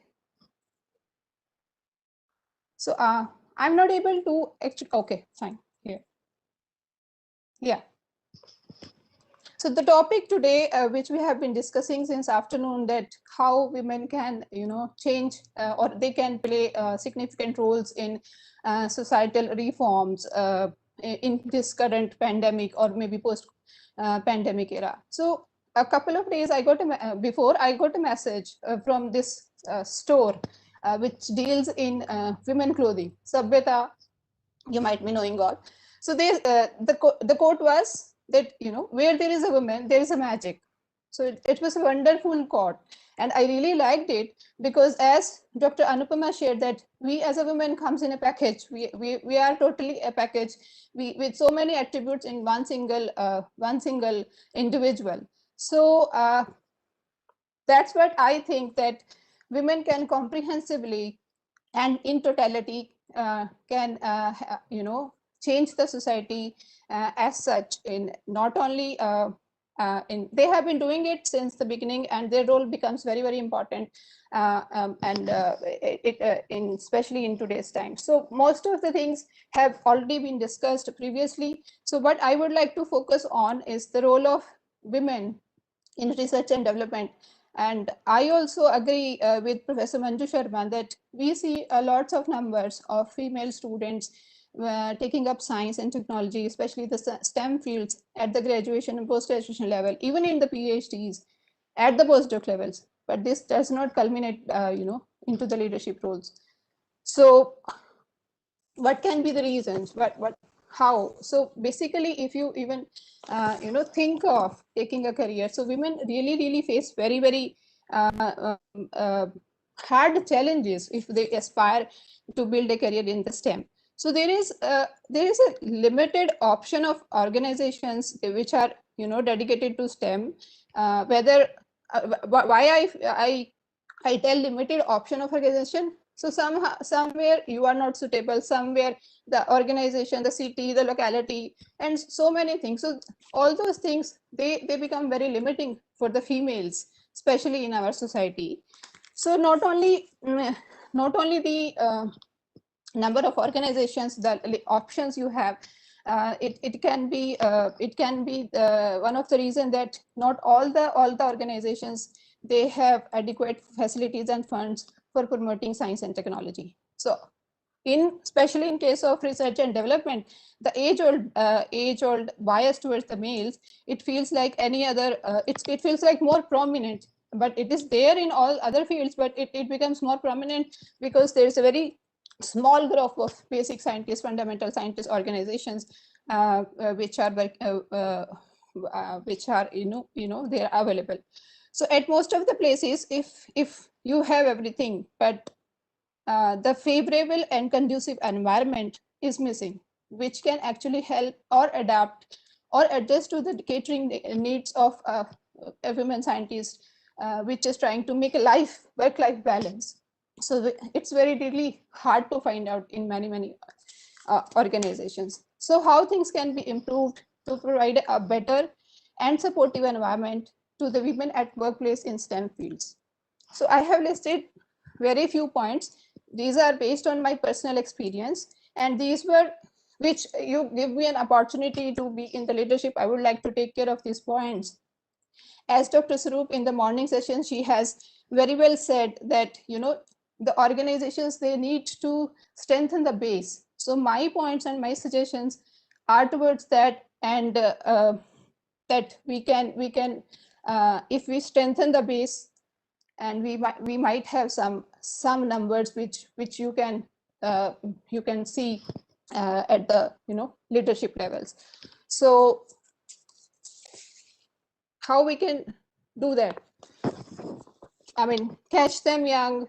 You have to have the support in the mid-career, flexibility in the working hours, efficient childcare facilities, and last but not the least, encourage fundamental research and development in infectious diseases, for especially infectious diseases, because we are living in this era of you know, when the whole world is traumatized by the infections. So how do we do that? So DBT and DST, actually they have wonderful schemes which have been already stated by DBT Secretary in the morning, and we all must be knowing that we have Biocare, we have Kiran, we have other fellowships for the college students as well. But are they sufficient? So my point is that we need to have more and more schemes like that. I myself the beneficiary of one such schemes, DBT Biocare. It really helped me. It really you know, helped me in the way that people used to perceive me as a scientist, and it gave me new identity, increased my confidence and everything. So but still it has limitations. So can we have more such schemes like that, and not only the numbers, but maybe the timelines of these fellowships, which is currently for 3 years in most cases, can we have them for maybe 5 years or so, so that you know, you have time to, you know, to make yourself, and ample time opportunity to make yourself successful. And next point, and very important point, is what if you know, most of the people who are actually talented scientists, they are getting the fellowship, their project is very productive, very great outputs they are having, but what if they are not getting into stable opportunities? So can we have something to support them in their mid-career? So that is the very important point I would like to stress upon. Another pressing need is that due to biological as well as societal reasons, you know, women tend to miss out on so many age limits. So relaxing the age limits for fellowships, for government positions, for anything leading to, you know, the seniority levels, I think it's where the policymakers can really help. So so I have one more point. So there should be you know, a responsibility on the organizations that no woman should leave or lose the job because of her marriage, pregnancy or childcare responsibilities. Because you know, most of the times when you are sitting in you know, starting to hire, for example, you have a project, then you would like to hire a manpower for that. So what would be the question into your mind? Oh, okay, if a candidate is very good, but okay, she is married, she may go to childcare leave or so on, something like that, then what will happen to my project? So it's not the problem of the people who are hiring, it's the problem of, you know, the schemes. Because in today's world, we are living with timelines. Everything is very time bound. Every project is very you know, it's running in a project mode. Everything is running in a project mode with very tightly bound timelines, highly expected deliverables, and so on. So can we think on those points? These are the points which are well recognized and identified. Yes. Every woman is actually, and even in DBT and in other organizations, people are aware of it.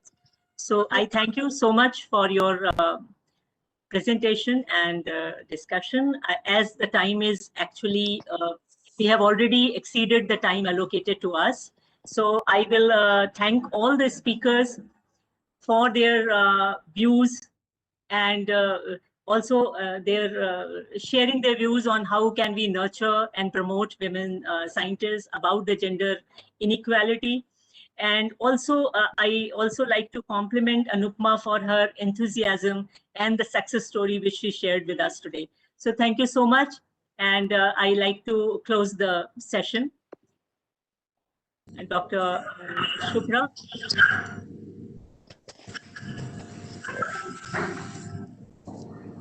Thank you, Dr. I Dixit. can hand over the mic to Satyata. Thank you so much. Thank you, Dr. Dixit, for conducting the session very well. We now move on to the second session today, which is titled Women Scientists in COVID-19 Vaccine Development. This session would be chaired by Professor Pramod Garg, who is currently the Executive Director of the Translational Health Science and Technology Institute, THISTI, Faridabad, since 2021. Prior to this, he served as Professor, Department of Gastroenterology, and former Associate Dean Research at AIIMS, New Delhi. His major clinical and research interests are in finding solutions for pancreatic diseases. He is the Secretary of the International Association of Pancreatology. He is a Fellow of the National Academy of Science, National Academy of Medical Science, and Royal College of Physicians. He is on the Scientific Advisory Board of Indian Council of Medical Research and co-chair of Science Committees of ICMR, Department of Biotechnology, and Department of Science and Technology. He has been bestowed with many awards for excellence in biomedical research. Notable among them, among others, are the Om Prakash Bhasin Award, the Basanti Devi Amir Chand Award by Indian Council of Medical Research, the Hext Om Prakash Award, and Olympus J. Mitra Award by the Indian Society of Gastroenterology, and Paul Webster Oration by American Pancreatic Association. He is an editor of the International Journal of Pancreatology and serves on the editorial board of many other international journals, including the Nature Scientific Reports, Clinical Gastroenterology, Hepatology, Gastrointestinal Endoscopy, and Journal of Gastroenterology and Hepatology. The list is long, so I would now request Dr. Pramod Garg to kindly conduct the proceedings of this session. Dr. Garg. Good evening, and thank you very much, Dr. Bhatia, for this kind introduction. I'd like to thank Dr. Shubhra for inviting me for this wonderful meeting. I'm really happy to be surrounded by all the top-notch women scientists. In fact, this is not unusual because my life is governed by my wife and my mother at home and by my secretary in my office. So this is not something that I'm not used to. And in Indian philosophy, you know, we always invoke all the great women, be it Ma Saraswati, Lakshmi, or Durga. So I'm very happy in this session. I have all the top scientists speaking on this wonderful topic of COVID-19. But before I do open the floor, let me just share with you some of the beautiful photographs that I received today. This is a blood donation camp being celebrated, and such a beautiful synergy between all the women scientists, women doctors, and Dr. Garg, also Dr. Garg, can you please put your slides? Okay. Yeah, all the women scientists, women doctors, and you see security personnel. This is so wonderful. This is a blood donation camp being organized by all the women here. So I think this is a befitting program on this International Women Association Day. So now I would invite Professor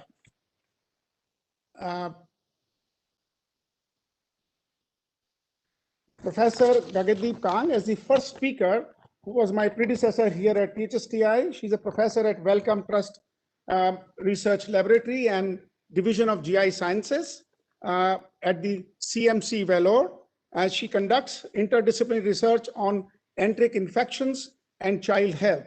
Her team has evaluated vaccines in preclinical and clinical phase 1 and 3 studies for rotavirus and cholera. She's a member of many WHO advisory committees, is the vice chair of Board of Coalition of Epidemic Preparedness Innovations, and chairs the Immunizations Technical Advisory Group for WHO Southeast Asian region.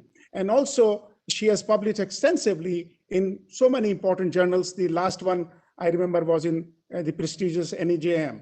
So none other than Dr. Kang is going to speak today on her journey and her contributions to COVID-19 vaccine development and the strategy of vaccination in this country, which is going to save hundreds and thousands of people. Over to you, Professor Kang. Thank you so much for the introduction, Dr. Garg. I'm actually going to be speaking about women in the COVID-19 vaccine story and not focusing on anything I've done because I don't do anything with COVID vaccines. So that's humility.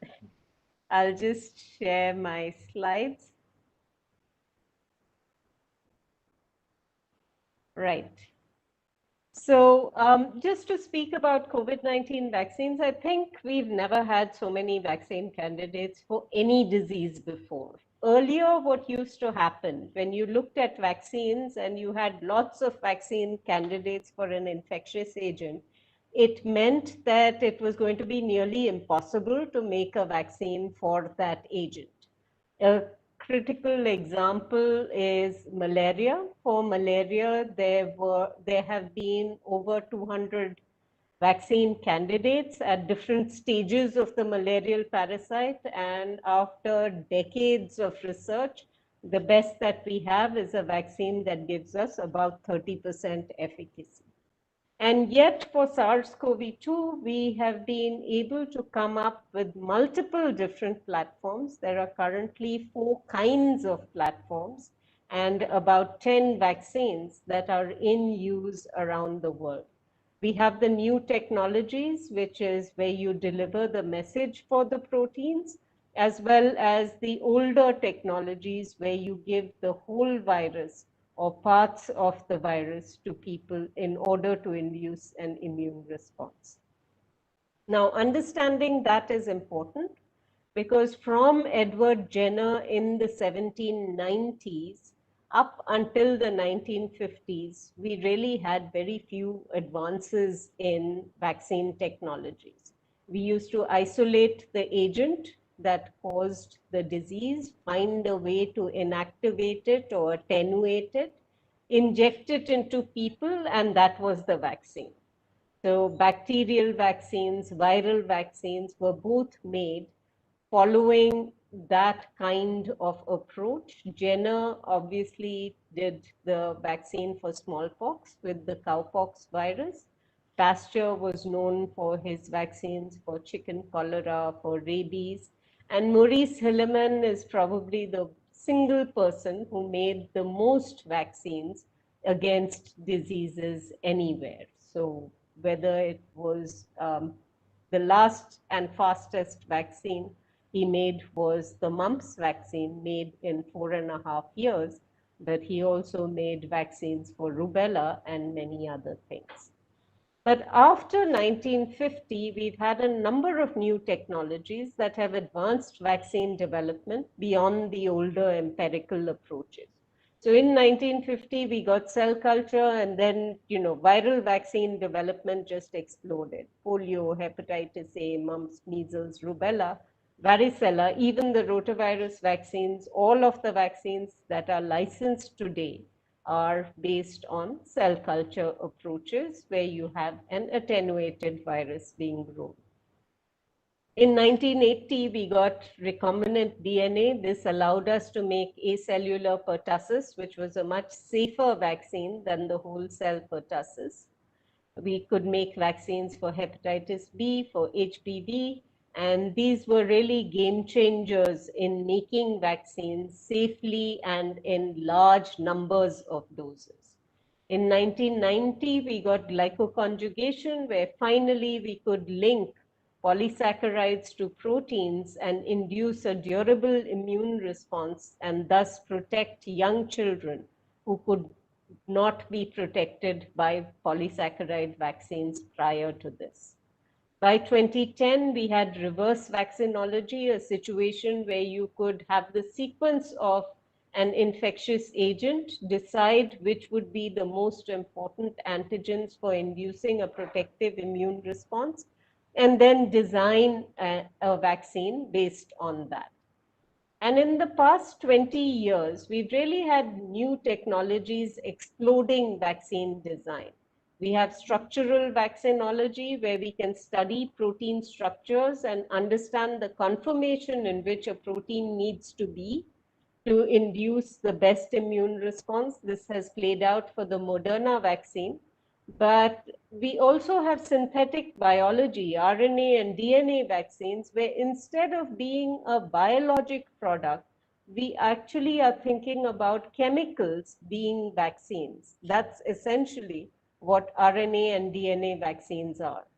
We also have new classes of adjuvants coming in. So far, we have relied very much on soap and water and on shark oil for adjuvants. And now we have new technologies that are allowing us to accentuate the immune response.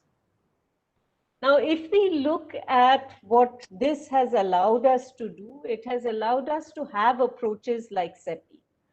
CEPI was established in 2017. The Department of Biotechnology is a founding partner of CEPI, one among 5. And we have a parallel program called INCEPI, which is at the National Biopharma Mission and at the Translational Health Science and Technology Institute. But essentially, what CEPI had done was in 2018 to fund vaccine candidates for Lassa, MERS, coronavirus, and for Nipah. And they later added Rift Valley fever and chikungunya. In 2019, they had started a program called the Disease X program, or the Platform Technology program, where you could use the new technologies for very rapidly making vaccines.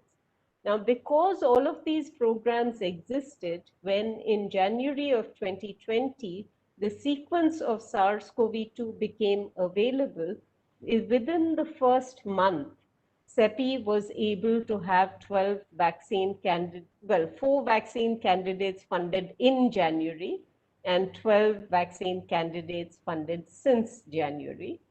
And CEPI and the Gavi Alliance lead the vaccine pillar, or the COVAX facility of the ACT Accelerator, which is now delivering vaccines to developing countries. It's not enough, but it's better than before.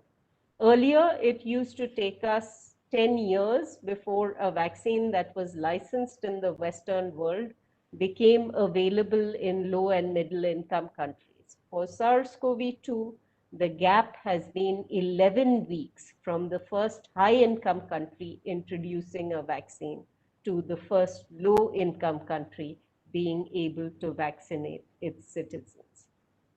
So we have changed organizations like CEPI to facilitate vaccine delivery, but we've also learned lessons that have come from vaccinology. So SARS-CoV vaccine development had already started when the disease disappeared and it wasn't possible to test the vaccines in people for efficacy. But if you look at these diagrams of the spike protein, the receptor binding domain of the spike protein of SARS-CoV and SARS-CoV-2 are near identical and bind very well to the ACE2 receptor. Because we knew from SARS-CoV that the spike protein was the dominant immunogen that induced neutralizing antibody responses, it was possible for us to build on this to make new vaccines. And in fact, one of the vaccines that is in development with biological E is a vaccine that is based on the receptor binding domain of SARS-CoV and is expected to protect against SARS-CoV-2. So let's start with the women in this story. And I'm starting with Caitlin Carrico, shown there in her lab when she was much younger. Caitlin was responsible for, with Drew Weissman, for two advances that led to our ability to make mRNA vaccines. We could not previously make mRNA vaccines because mRNA was unstable and mRNA induced an inflammatory response. Caitlin and Drew showed that if you modified the RNA, you could actually reduce its recognition by toll-like receptors and stabilize the mRNA, thereby making it feasible for us to make vaccines. She now works for BioNTech, and for every woman, I have a little extra story. So Caitlin's daughter won a gold medal at the London Olympics for rowing. So an immigrant to the US who moved back to Europe, whose daughter now represents the US in sports. Now, the BioNTech vaccine sounds like a success story, but there was 3 decades of preparation. Uyghur Sahin and Özlem Turisi, who were Turkish immigrants to Germany, had been working on mRNA vaccines for cancers, for immunotherapies for cancers, and they were funded by CEPI to work on vaccines. They transitioned their program to SARS coronavirus 2 and linked up with Pfizer for making this. And Özlem is the chief medical director of BioNTech. But the vaccine was developed by Pfizer, and Pfizer's lead for clinical development is Catherine Jensen. And she had worked on challenging projects before, the HPV vaccine and the pneumococcal vaccine. And she was the one who was responsible for coordinating all the efforts that led to Pfizer overtook Moderna. They started later, but they finished first. And they have the vaccine that's now known as Comirnaty, awkward name for a vaccine. But about Catherine, everybody says she won't sacrifice quality for speed. It's got to be right. And in vaccine development and in every aspect of medical research, that is something to be respected. The Moderna vaccine came out of a construct that was developed at the Vaccine Research Center at the National Institutes of Allergy and Infectious Diseases. And that is led by Kizzmekia Shanta Corbett. Her team was responsible for designing the vaccine. And Lisa Jackson there from Kaiser Permanente led the clinical trial that inoculated the first person with any vaccine anywhere in the world. And Kizzmekia is doing a lot now to ensure that Black people take vaccines because there is a lack of equity there, but also that Black women are recognized as innovators in technology and in science. The Oxford AstraZeneca vaccine, Sarah Gilbert had announced that she would have a vaccine by September of 2020. And I thought she was being overly ambitious, but actually the AstraZeneca vaccine delivered by December, not too much after Sarah's intentions. She had already been working on influenza vaccines, including on human challenge. So I'm part of a group called HICVAC, which is supported by the UK government looking at human challenge studies against a range of pathogens. And she had already been working on a MERS-CoV vaccine, which was then transitioned to SARS-CoV-2. At Novavax, we have an Indian American who led the team that developed the vaccine. So Neeta Patel was born in Gujarat and stayed there for the early part of her life. And she says that in science, it's more common for women to be in the lab than the guys. It's encouraging for young girls to be a scientist, and she had an all-women team that led to the development of Novavax. Janssen has a global head of viral vaccine discovery, Hanneke Schuitmaker, and she has not only developed the Johnson & Johnson vaccine, which is the first single-dose vaccine in the world, but is also speaking to the importance of pandemics.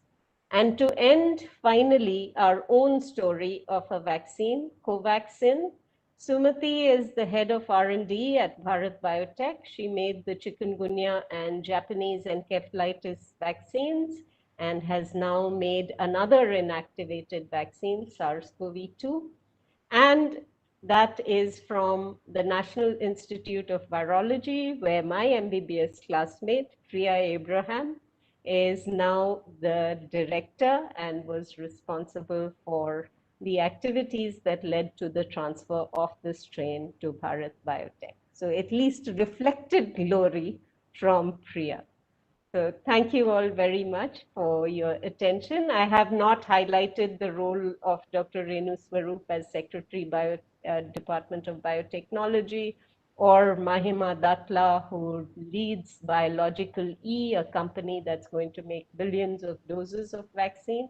I just focused on women who have been involved in the science of vaccine development. Thank you. Thank you very much, Dr. Kang, for this illuminating talk, which I think will be very inspirational for all the young women scientists around the country. So thank you very much for this wonderful talk, which I really enjoyed. Moving on, I'd like to invite, and my pleasure to invite Dr. Anuja Rastogi, who is a pediatrician by training and is a clinical team leader at FDA, Center for Biological Evaluation and Review, Office of Vaccine Research and Review, Division of Vaccine and Related Products Applications, Maryland, USA. She has had training at Georgetown University Hospitals, Harvard University College at Washington, Johns Hopkins, and University of Maryland in various time points during her medical schooling and subsequently training as a pediatrician. She has many accomplishments and awards and honors. To name a few: CBR Center Director's Distinguished Service Award, Service Citation and Award of Appreciation from Harvard University School of Public Health. She also designed and developed a case control study in Kerala, India. Besides her scientific achievements, she also is a very talented woman and a classical Indian dancer at Nritya Kalpana Dance Institute, Virginia, shows and performance in the USA and India. Very pleased to have you, Dr. Rastogi. Over to you. Thank you. Thank you, Dr. Garg. Is my audio okay? Yes. We can see your slides, we can hear you. Perfect. Thank you so much. Thank you, Dr. Garg. Thank you, Dr. Swarup. Thank you, Dr. Solanki, and the chairs for inviting me to participate in today's Women's Day celebration. Before I begin, a few words about myself. My name is Anuja Rastogi, and I'm a clinical team leader within the Office of Vaccines at the US FDA. As you may have gathered, I am of Indian origin. My father immigrated to the US close to 60 years ago to pursue his doctoral education. Some years later, my mother joined him and they raised a family outside of Washington, DC. My entire family is in the field of public health and medicine. My father is a biostatistician who also worked with the FDA many years ago. I am a pediatrician, as mentioned, and I joined the FDA in 2009. Let's begin. Today's talk will focus on the FDA authorization of COVID-19 vaccines in the United States. Next slide.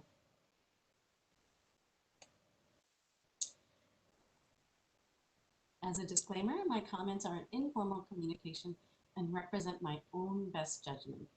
The information presented here does not bind or obligate the FDA.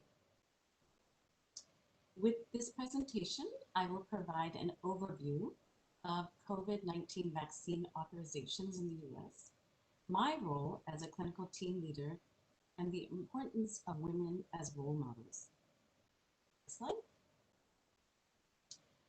The data provided here is from the WHO COVID tracker and for the US Center for Disease Control and Prevention COVID tracker. Worldwide, there have been over 115 million cases reported with over 2.5 million deaths reported.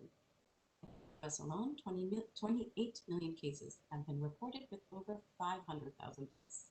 And in India, 11 million cases have been reported with over 157 deaths reported. There has been a worldwide effort, as mentioned by Dr. Khan, to develop safe and effective vaccines to address the COVID-19 pandemic as quickly as possible. In the United States, the FDA has been committed to ensuring that COVID-19 vaccines are safe and effective for widespread use by relying on established regulatory standards. Emergency Use Authorization, EUA, is a tool that allows the FDA to authorize unapproved medical products to address public health emergencies. In March 2020, following the determination of the COVID-19 threat, the US government issued a declaration of circumstances justifying the emergency use authorization of products to address the pandemic. Next slide. The following list includes the criteria for issuance of an EUA. First, the agent referred to in the EUA declaration has the potential to cause a serious or life-threatening disease or condition. The product under EUA should be effective to prevent, diagnose, or treat serious or life-threatening conditions caused by the agent. Third, the known and potential benefits of the EUA product outweigh the known and potential risks of the product. Lastly, there are no adequate or approved alternatives to the EUA product for diagnosing, preventing, treating the disease or condition. Next slide. FDA conducted comprehensive expedited reviews for each COVID-19 EUA request. Safety and efficacy data was reviewed from large, well-designed phase 3 trials. Each trial enrolled 30 to 40,000 participants. Vaccine effectiveness was supported by clinical endpoints that assessed for direct evidence of protection against SARS-CoV-2 infection or COVID-19 disease, and required vaccine efficacy point estimate that was greater than or equal to 50% when compared to placebo, with an appropriately alpha-adjusted confidence interval lower bound greater than 30%. Favorable benefit risk profile was required and determined only after accrual of clinical endpoints and safety adverse events data through 2 months median follow-up after completion of the full vaccination regimen. Lastly, the review established enhanced post-deployment COVID-19 vaccine safety surveillance. Next slide. To ensure public confidence in the safety and effectiveness of the authorized vaccines, FDA review of clinical data was transparent, scientifically sound, and data-driven. Review findings were presented to an external advisory committee in a public hearing. Following a full day of extensive discussions and questions, the committee was asked to vote on whether, based on the totality of scientific evidence available, benefits of the vaccine outweighed its risks. For each vaccine under review, the committee voted overwhelmingly that the benefit of the vaccine outweighed its risk for the requested use. Next slide. There are 3 vaccines authorized for the prevention of COVID-19 due to SARS-CoV-2 in the US. First, as mentioned, Pfizer-BioNTech vaccine was authorized on December 11th for use in individuals over 16 years of age. Vaccine efficacy, as designed by the study, was determined to be 95% as a point estimate. 1 week later, Moderna was authorized for use in individuals 18 years of age with a vaccine efficacy point estimate of greater than 90%. 2 months later, February 17th, Janssen's vaccine was authorized in individuals 18 years of age with a vaccine efficacy point estimate greater than 66%. As of early March 2021, over 85 million vaccine doses have been administered in the US, which is approximately 22% of the US population over the age of 18 who have received one or more doses. Next slide. In my role as a clinical team leader, I guided a team of highly motivated women physicians. I managed a complex review of 2 EUA COVID-19 vaccines. My team and I ensured integrity, confirmed the sponsor's analysis. We conducted additional FDA analysis from submitted datasets.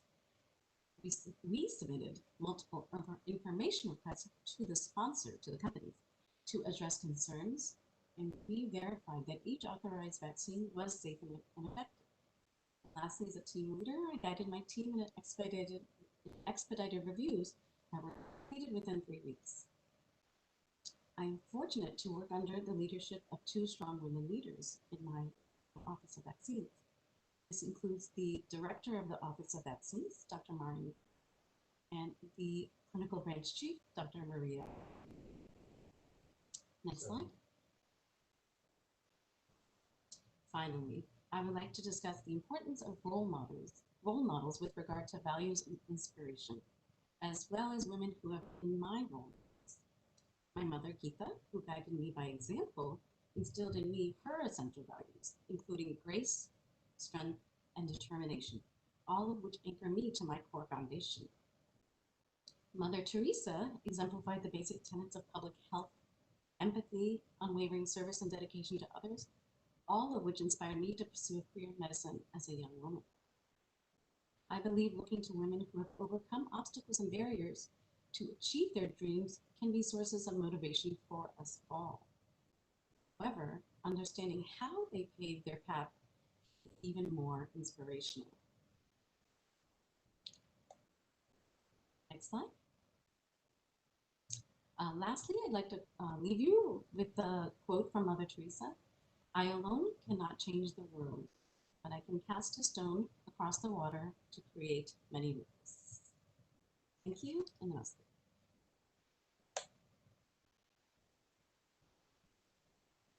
I will hand it back to you.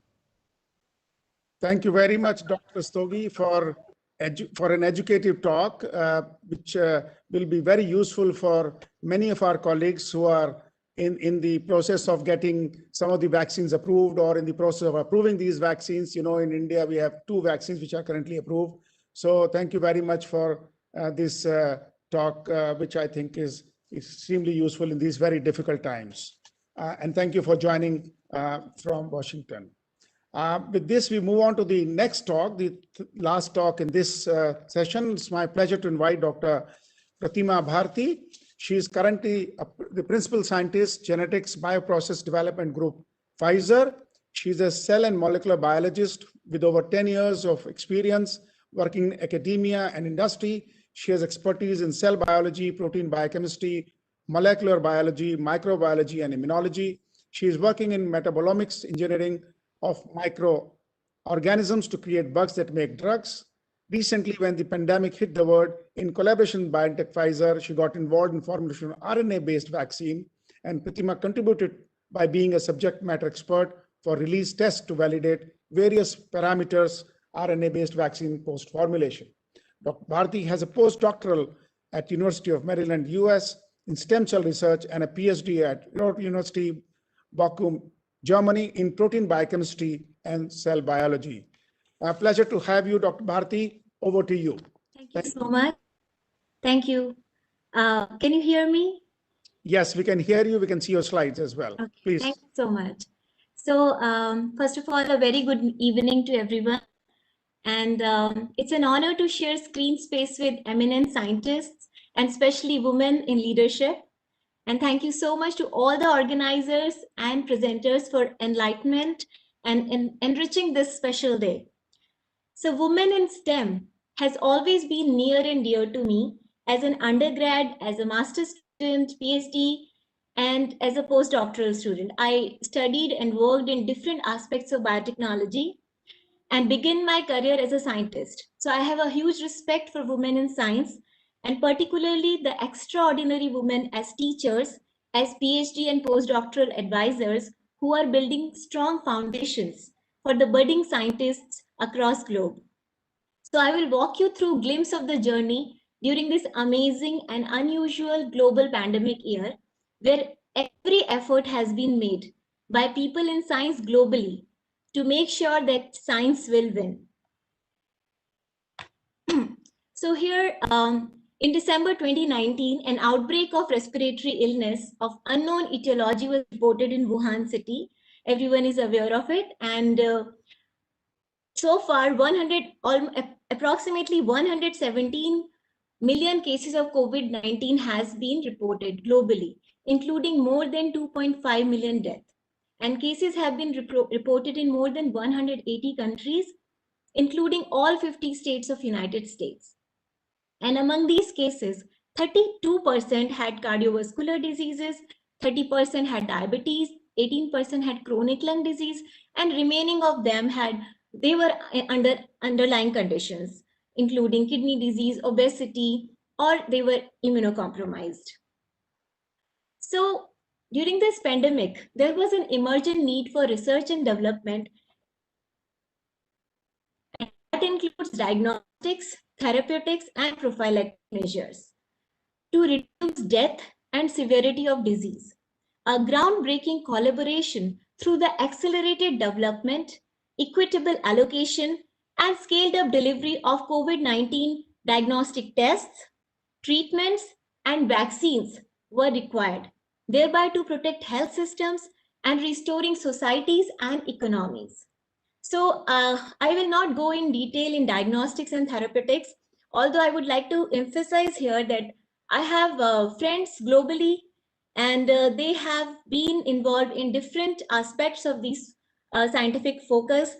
Some of my friends who work at Abbott Laboratories, they were involved in diagnostics and they were leading the diagnostic teams to develop the kits. And when it all began, we were having diagnostic tests which were as slow as 24 to 48 hours. And now, after this one long year, when there was a lot of research and development, lot of standardizations were done. So there are tests available which are as fast as 5 minutes. So multiple companies were making these diagnostic tests and kits. And to name a few, BioRed, Abbott Laboratories in US are involved actively in it.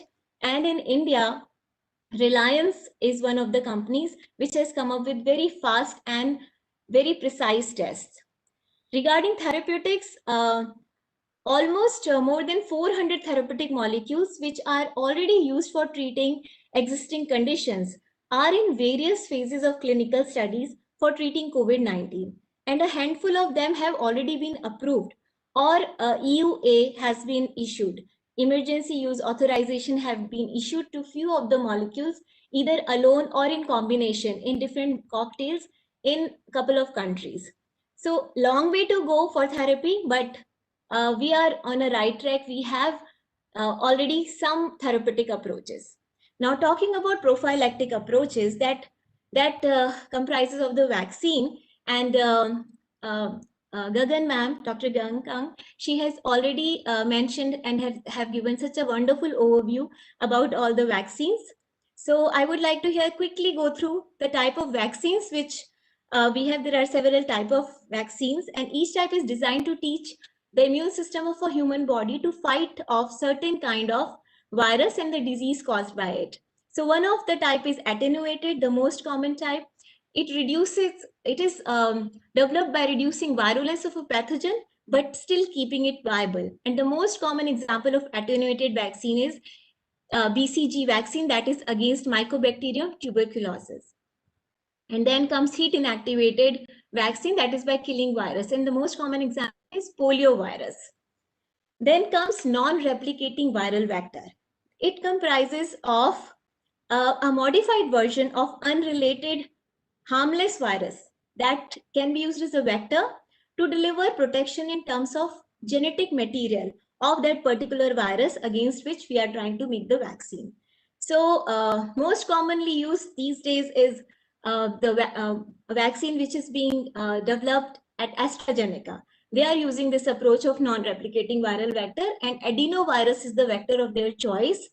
And immune cells recognize the genetic material to make SARS-CoV-2 protein, specific SARS-CoV-2 protein, which is recognized by immune system to trigger a response. And then comes RNA-based approach and DNA-based approach. They are the genetic-based approaches, and they basically exploit the cell's normal protein-making process, and the proteins produced are recognized by body's immune system as a foreign and are targeted. Memory-based immune response can be activated by future exposure to the virus. So, and then comes protein subunit. So here, subunit of a protein, either full protein fragment or subunit of the protein fragments or multiple sub of protein can be combined together and packed in a nanoparticle and can be given as a vaccine. And it provides a very strong immune response that's targeted to key parts of the germ. So one limitation of this vaccine though is that you may need a booster shots to get ongoing immune response. Now,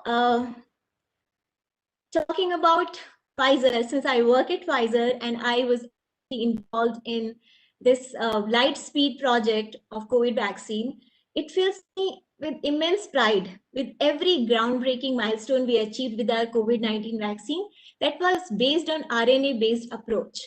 So basically, mRNA vaccine make proteins in order to trigger an immune response.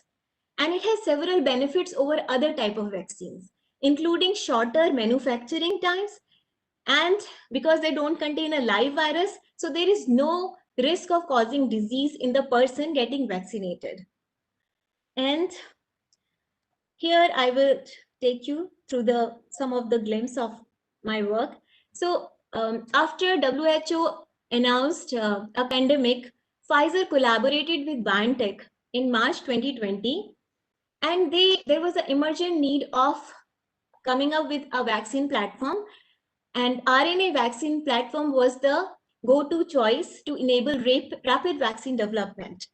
And that includes the single-stranded RNA that is having almost like 4,000 base, and it is formulated with lipid nanoparticles that comprises of a cocktail of lipid nanoparticles that includes phospholipid, cationic lipids, PEG lipids, and cholesterol. And each of these individual components of this cocktail, they have an individual important role. Some of them are involved in providing stability. Some of them are involved in protecting the RNA from getting degraded, because RNA is very flexible and it is prone to degradation by RNase, that is the enzyme that chews up RNA, and it is omnipresent. So it is very important to have a formulation where RNA is being encapsulated with such components which can save it from being degraded. And then once it is injected intramuscularly in the body, it should have a capacity to release the RNA smoothly inside the human cells. So all these different components of the lipid nanoparticle cocktail, they are playing the individual roles. And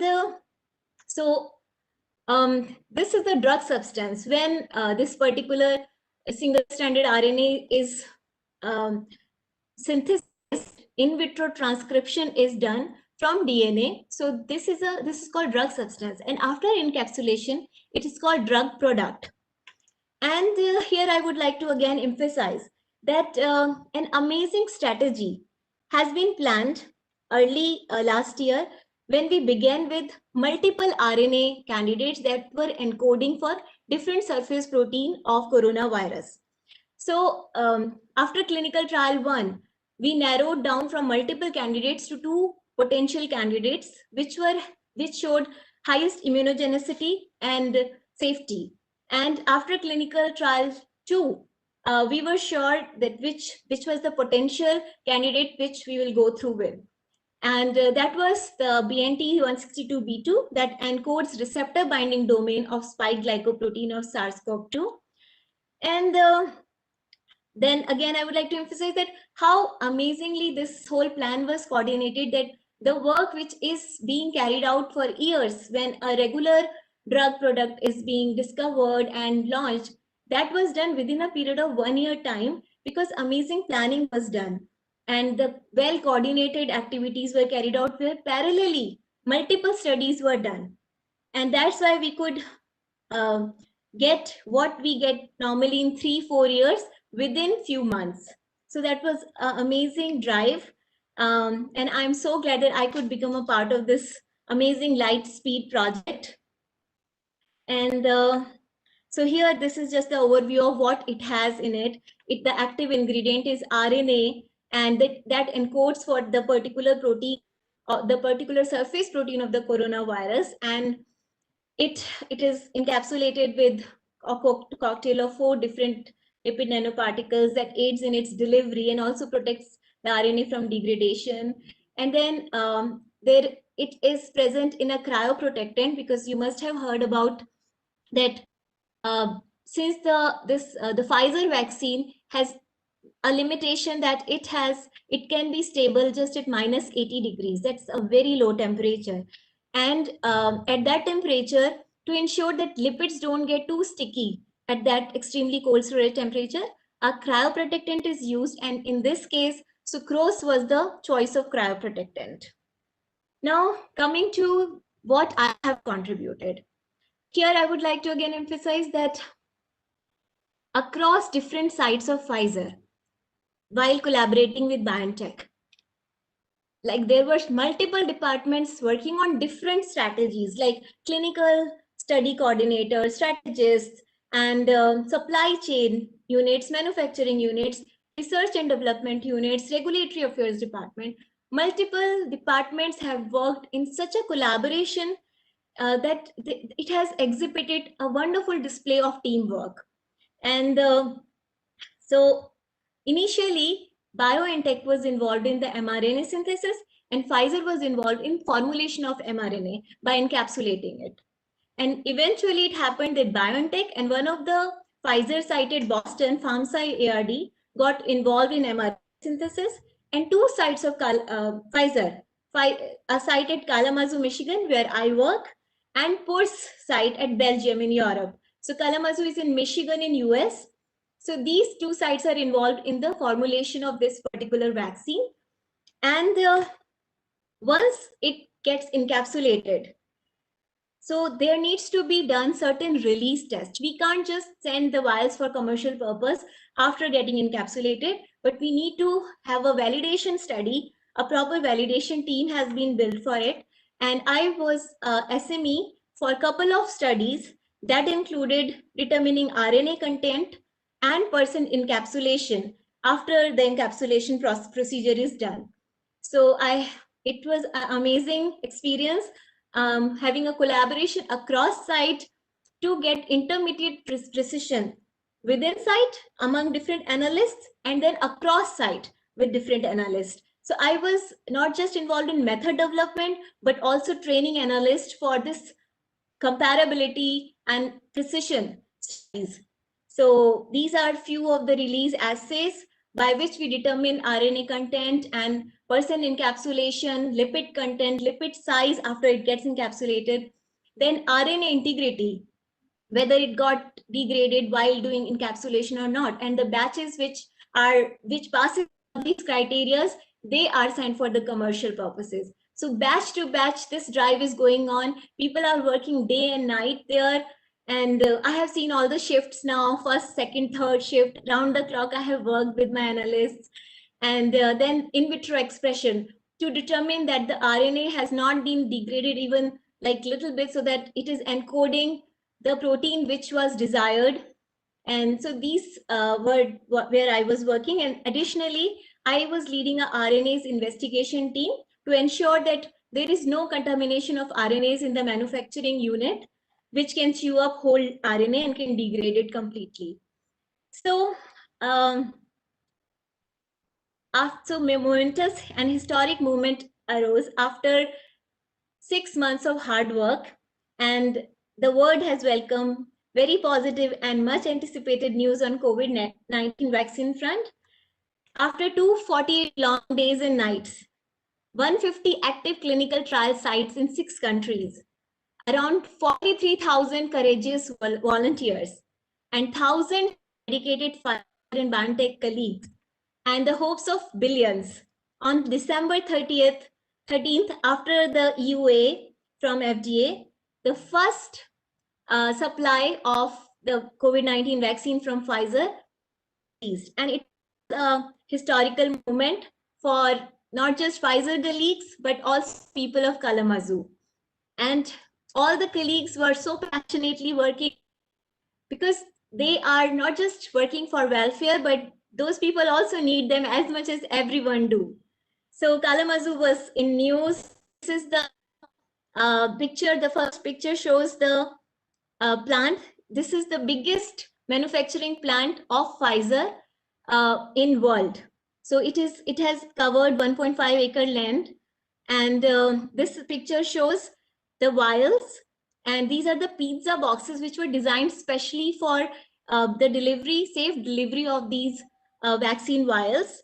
And there are around 150 vials in one box, and they have been stored at -80. So like whole lot of number of -80s, that the whole unit has been created for this thing. And everyone, since I told you that everyone was so proud of it, that state has painted murals of thank you note across whole Kalamazoo town. So it is just amazing that not only colleagues of Pfizer, but people of Kalamazoo are brimming with proud. And then came the next important day, the visit of President Biden. So it was a true honor to welcome President Biden and his team to Pfizer Kalamazoo, Michigan site. That was in mid-February. And he met and thanked many of our unsung heroes, the essential frontline workers who have been working around the clock throughout the pandemic to ensure a continuous supply of regular medicines while they are producing and shipping Pfizer COVID-19 vaccine. And R&D team was honored, the manufacturing and supply chain colleagues were acknowledged. So it was amazing time. And work is still in progress because, as I mentioned to you, that RNA vaccine currently was not quite thermostable. So work is in progress that thermostable formulation COVID-19 vaccine is being, like always, redevelopment is going on. And very recently, EUA has been issued for the new formulation that can be stored at -20, but more progress is in like on the cards for getting much stable, more thermostable formulation. And secondly, for the new variants that are emerging, so for that, vaccine redevelopment is going on. Now, the good thing about this particular mode of vaccine is that this is RNA-based vaccine. So we won't have to reinvent the wheel. We will just do certain mutations at specific sites, and that can be used. And we won't be going through a whole lot of clinical trial phases, but it will be like a faster process before it will be commercially available. So now talking about the diversity of the Pfizer, we have diverse culture at Pfizer with people from different nations and working in collaboration with most incredible agility and coming their way. And from our incredible female senior leaders to our bold female scientists across vaccine, therapeutics, diagnostics, and other teams, it's women who are bringing the power of breakthrough science to the world. That's why it's more important than ever that as we look to the future, we foster even more diversity in STEM and empower every young girl to believe that she can be a scientist. And as Gagan ma'am also presented, that I can't leave the presentation before giving acknowledgement to Dr. Turisi, who is among that couple behind BioNTech and COVID-19 vaccine. So on this note, I would like to say thanks to all the women in leadership and on working on bench in the science, in different aspects of science. And thank you so much. And science will win. Thank you for your kind attention.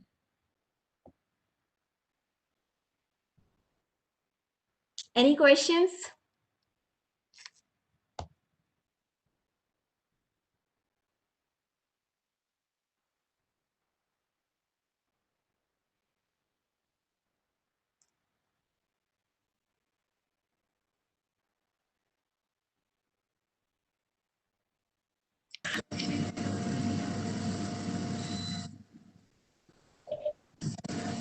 Thank you so much.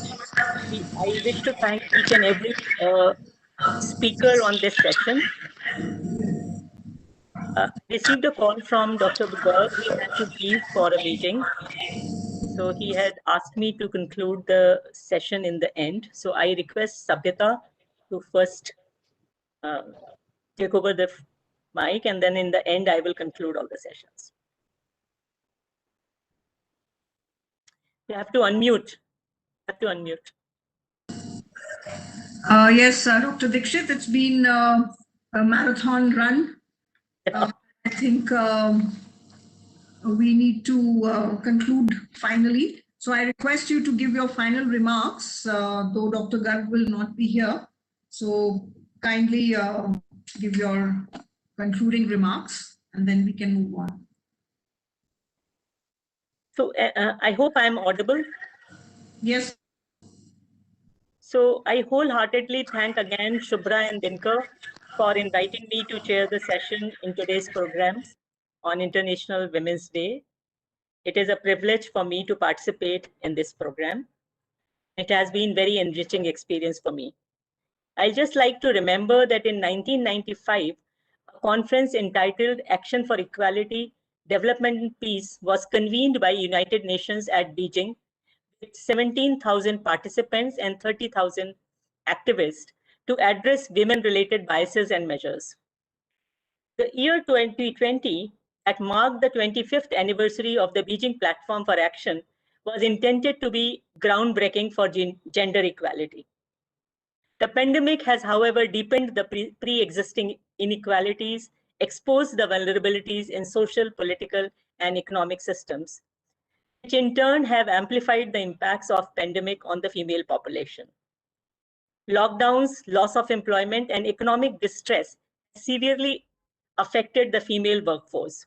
However, on the scientific front, the government has been proactive in supporting activities to address COVID-19 pandemic with outstanding collaborations between scientific agencies like DBT, CSIR, ICMR, DST, and Ayush. The session on the role of women in societal transformation in post-COVID era had 8 speakers. Apurva, however, could not join the session. Dr. Rajesh Gokhale, the first speaker, highlighted in a very, very humorous way the extra burden COVID has put on women. However, as every disaster present an opportunity, and COVID should have been taken in this stride. Dr. Gokhale had an interested take on the role of women for playing roles in new startups and promoting economic activities. He in particular shared the success story of an entrepreneur, Parul Ganju, who's working towards the candidate drug molecule very tenaciously for the treatment of vitiligo.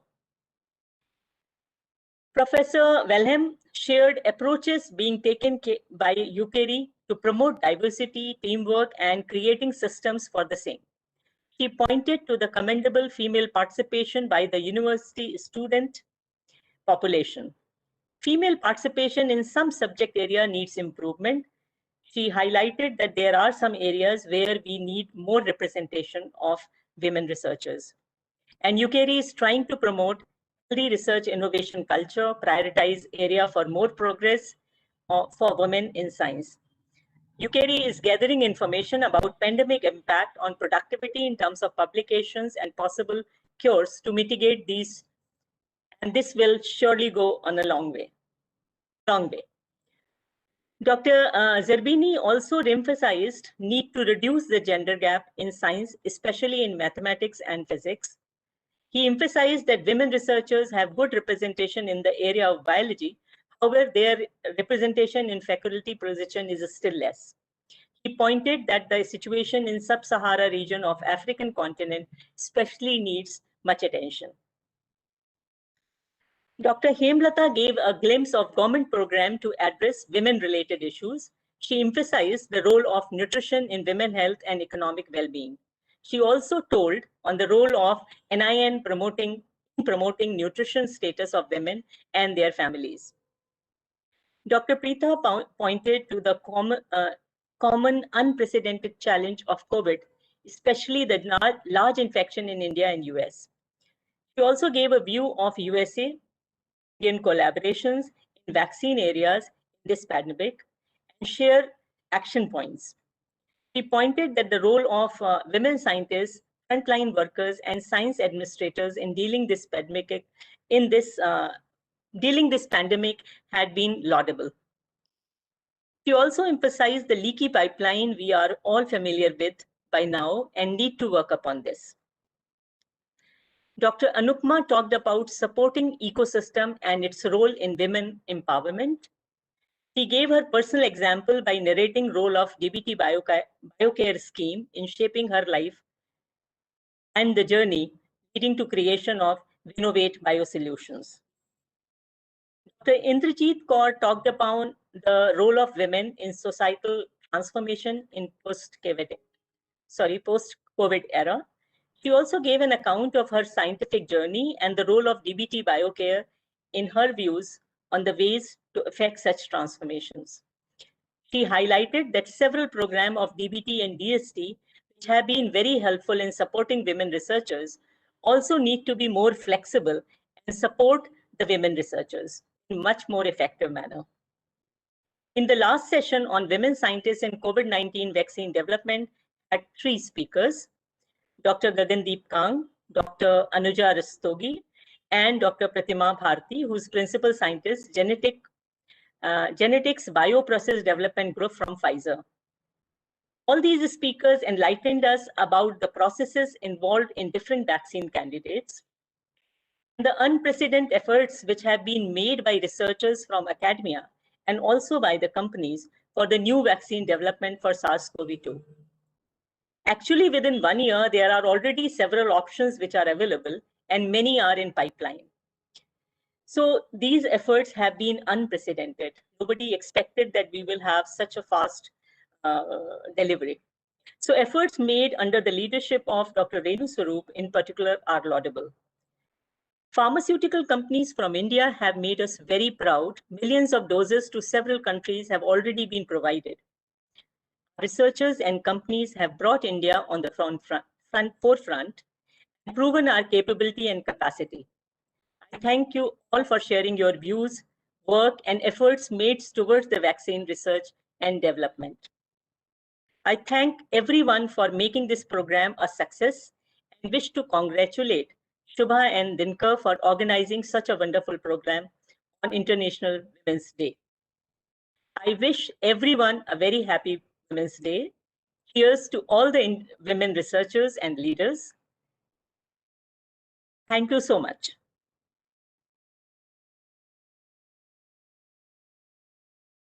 I think you have to unmute, Sabhyata.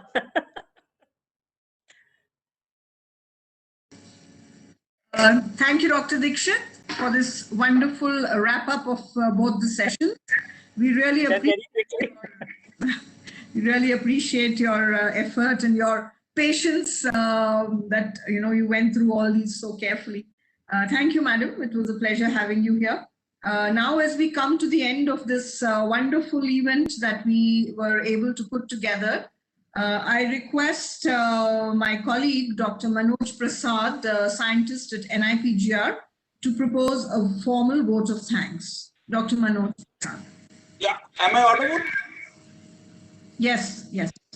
Okay. So it is a privilege and a great joy for me to extend a vote of thanks for this auspicious event on Women in Leadership organized by NIPGR and ICGEB under the aegis of the Department of Biotechnology, New Delhi.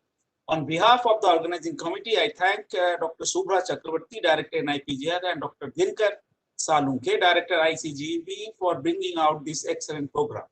My sincere thanks are to the distinguished chair and speakers of session 1 on role of women in societal transformation in the post-COVID era. Dr. Madhu Dixit, THSTI National Chair, Translational Health Science and Technology Institute, New Delhi, had nicely chaired the session wherein Dr. Gokhale, Professor Wilhelm, Dr. Jarbaini, Dr. Hemlata, Dr. Rajaraman, Dr. Anupama, and Dr. Kaur had delivered informative and engaging talks.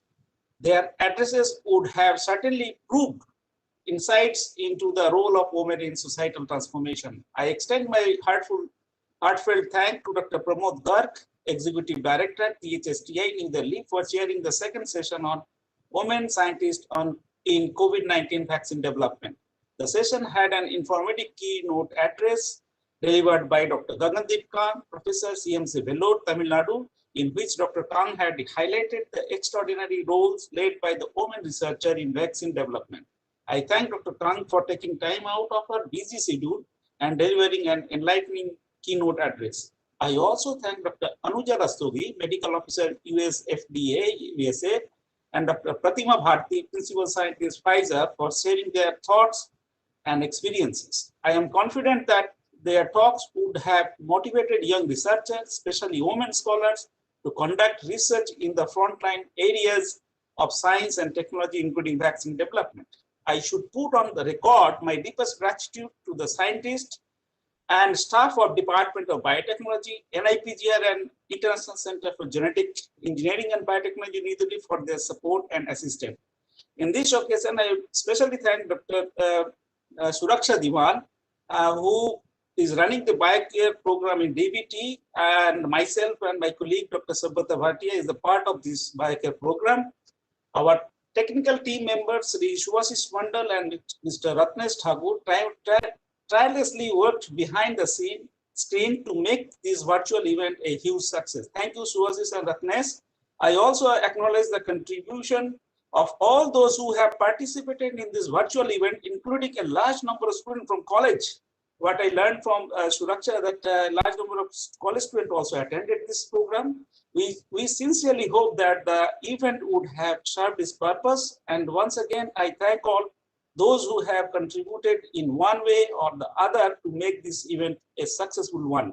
Thank you very much.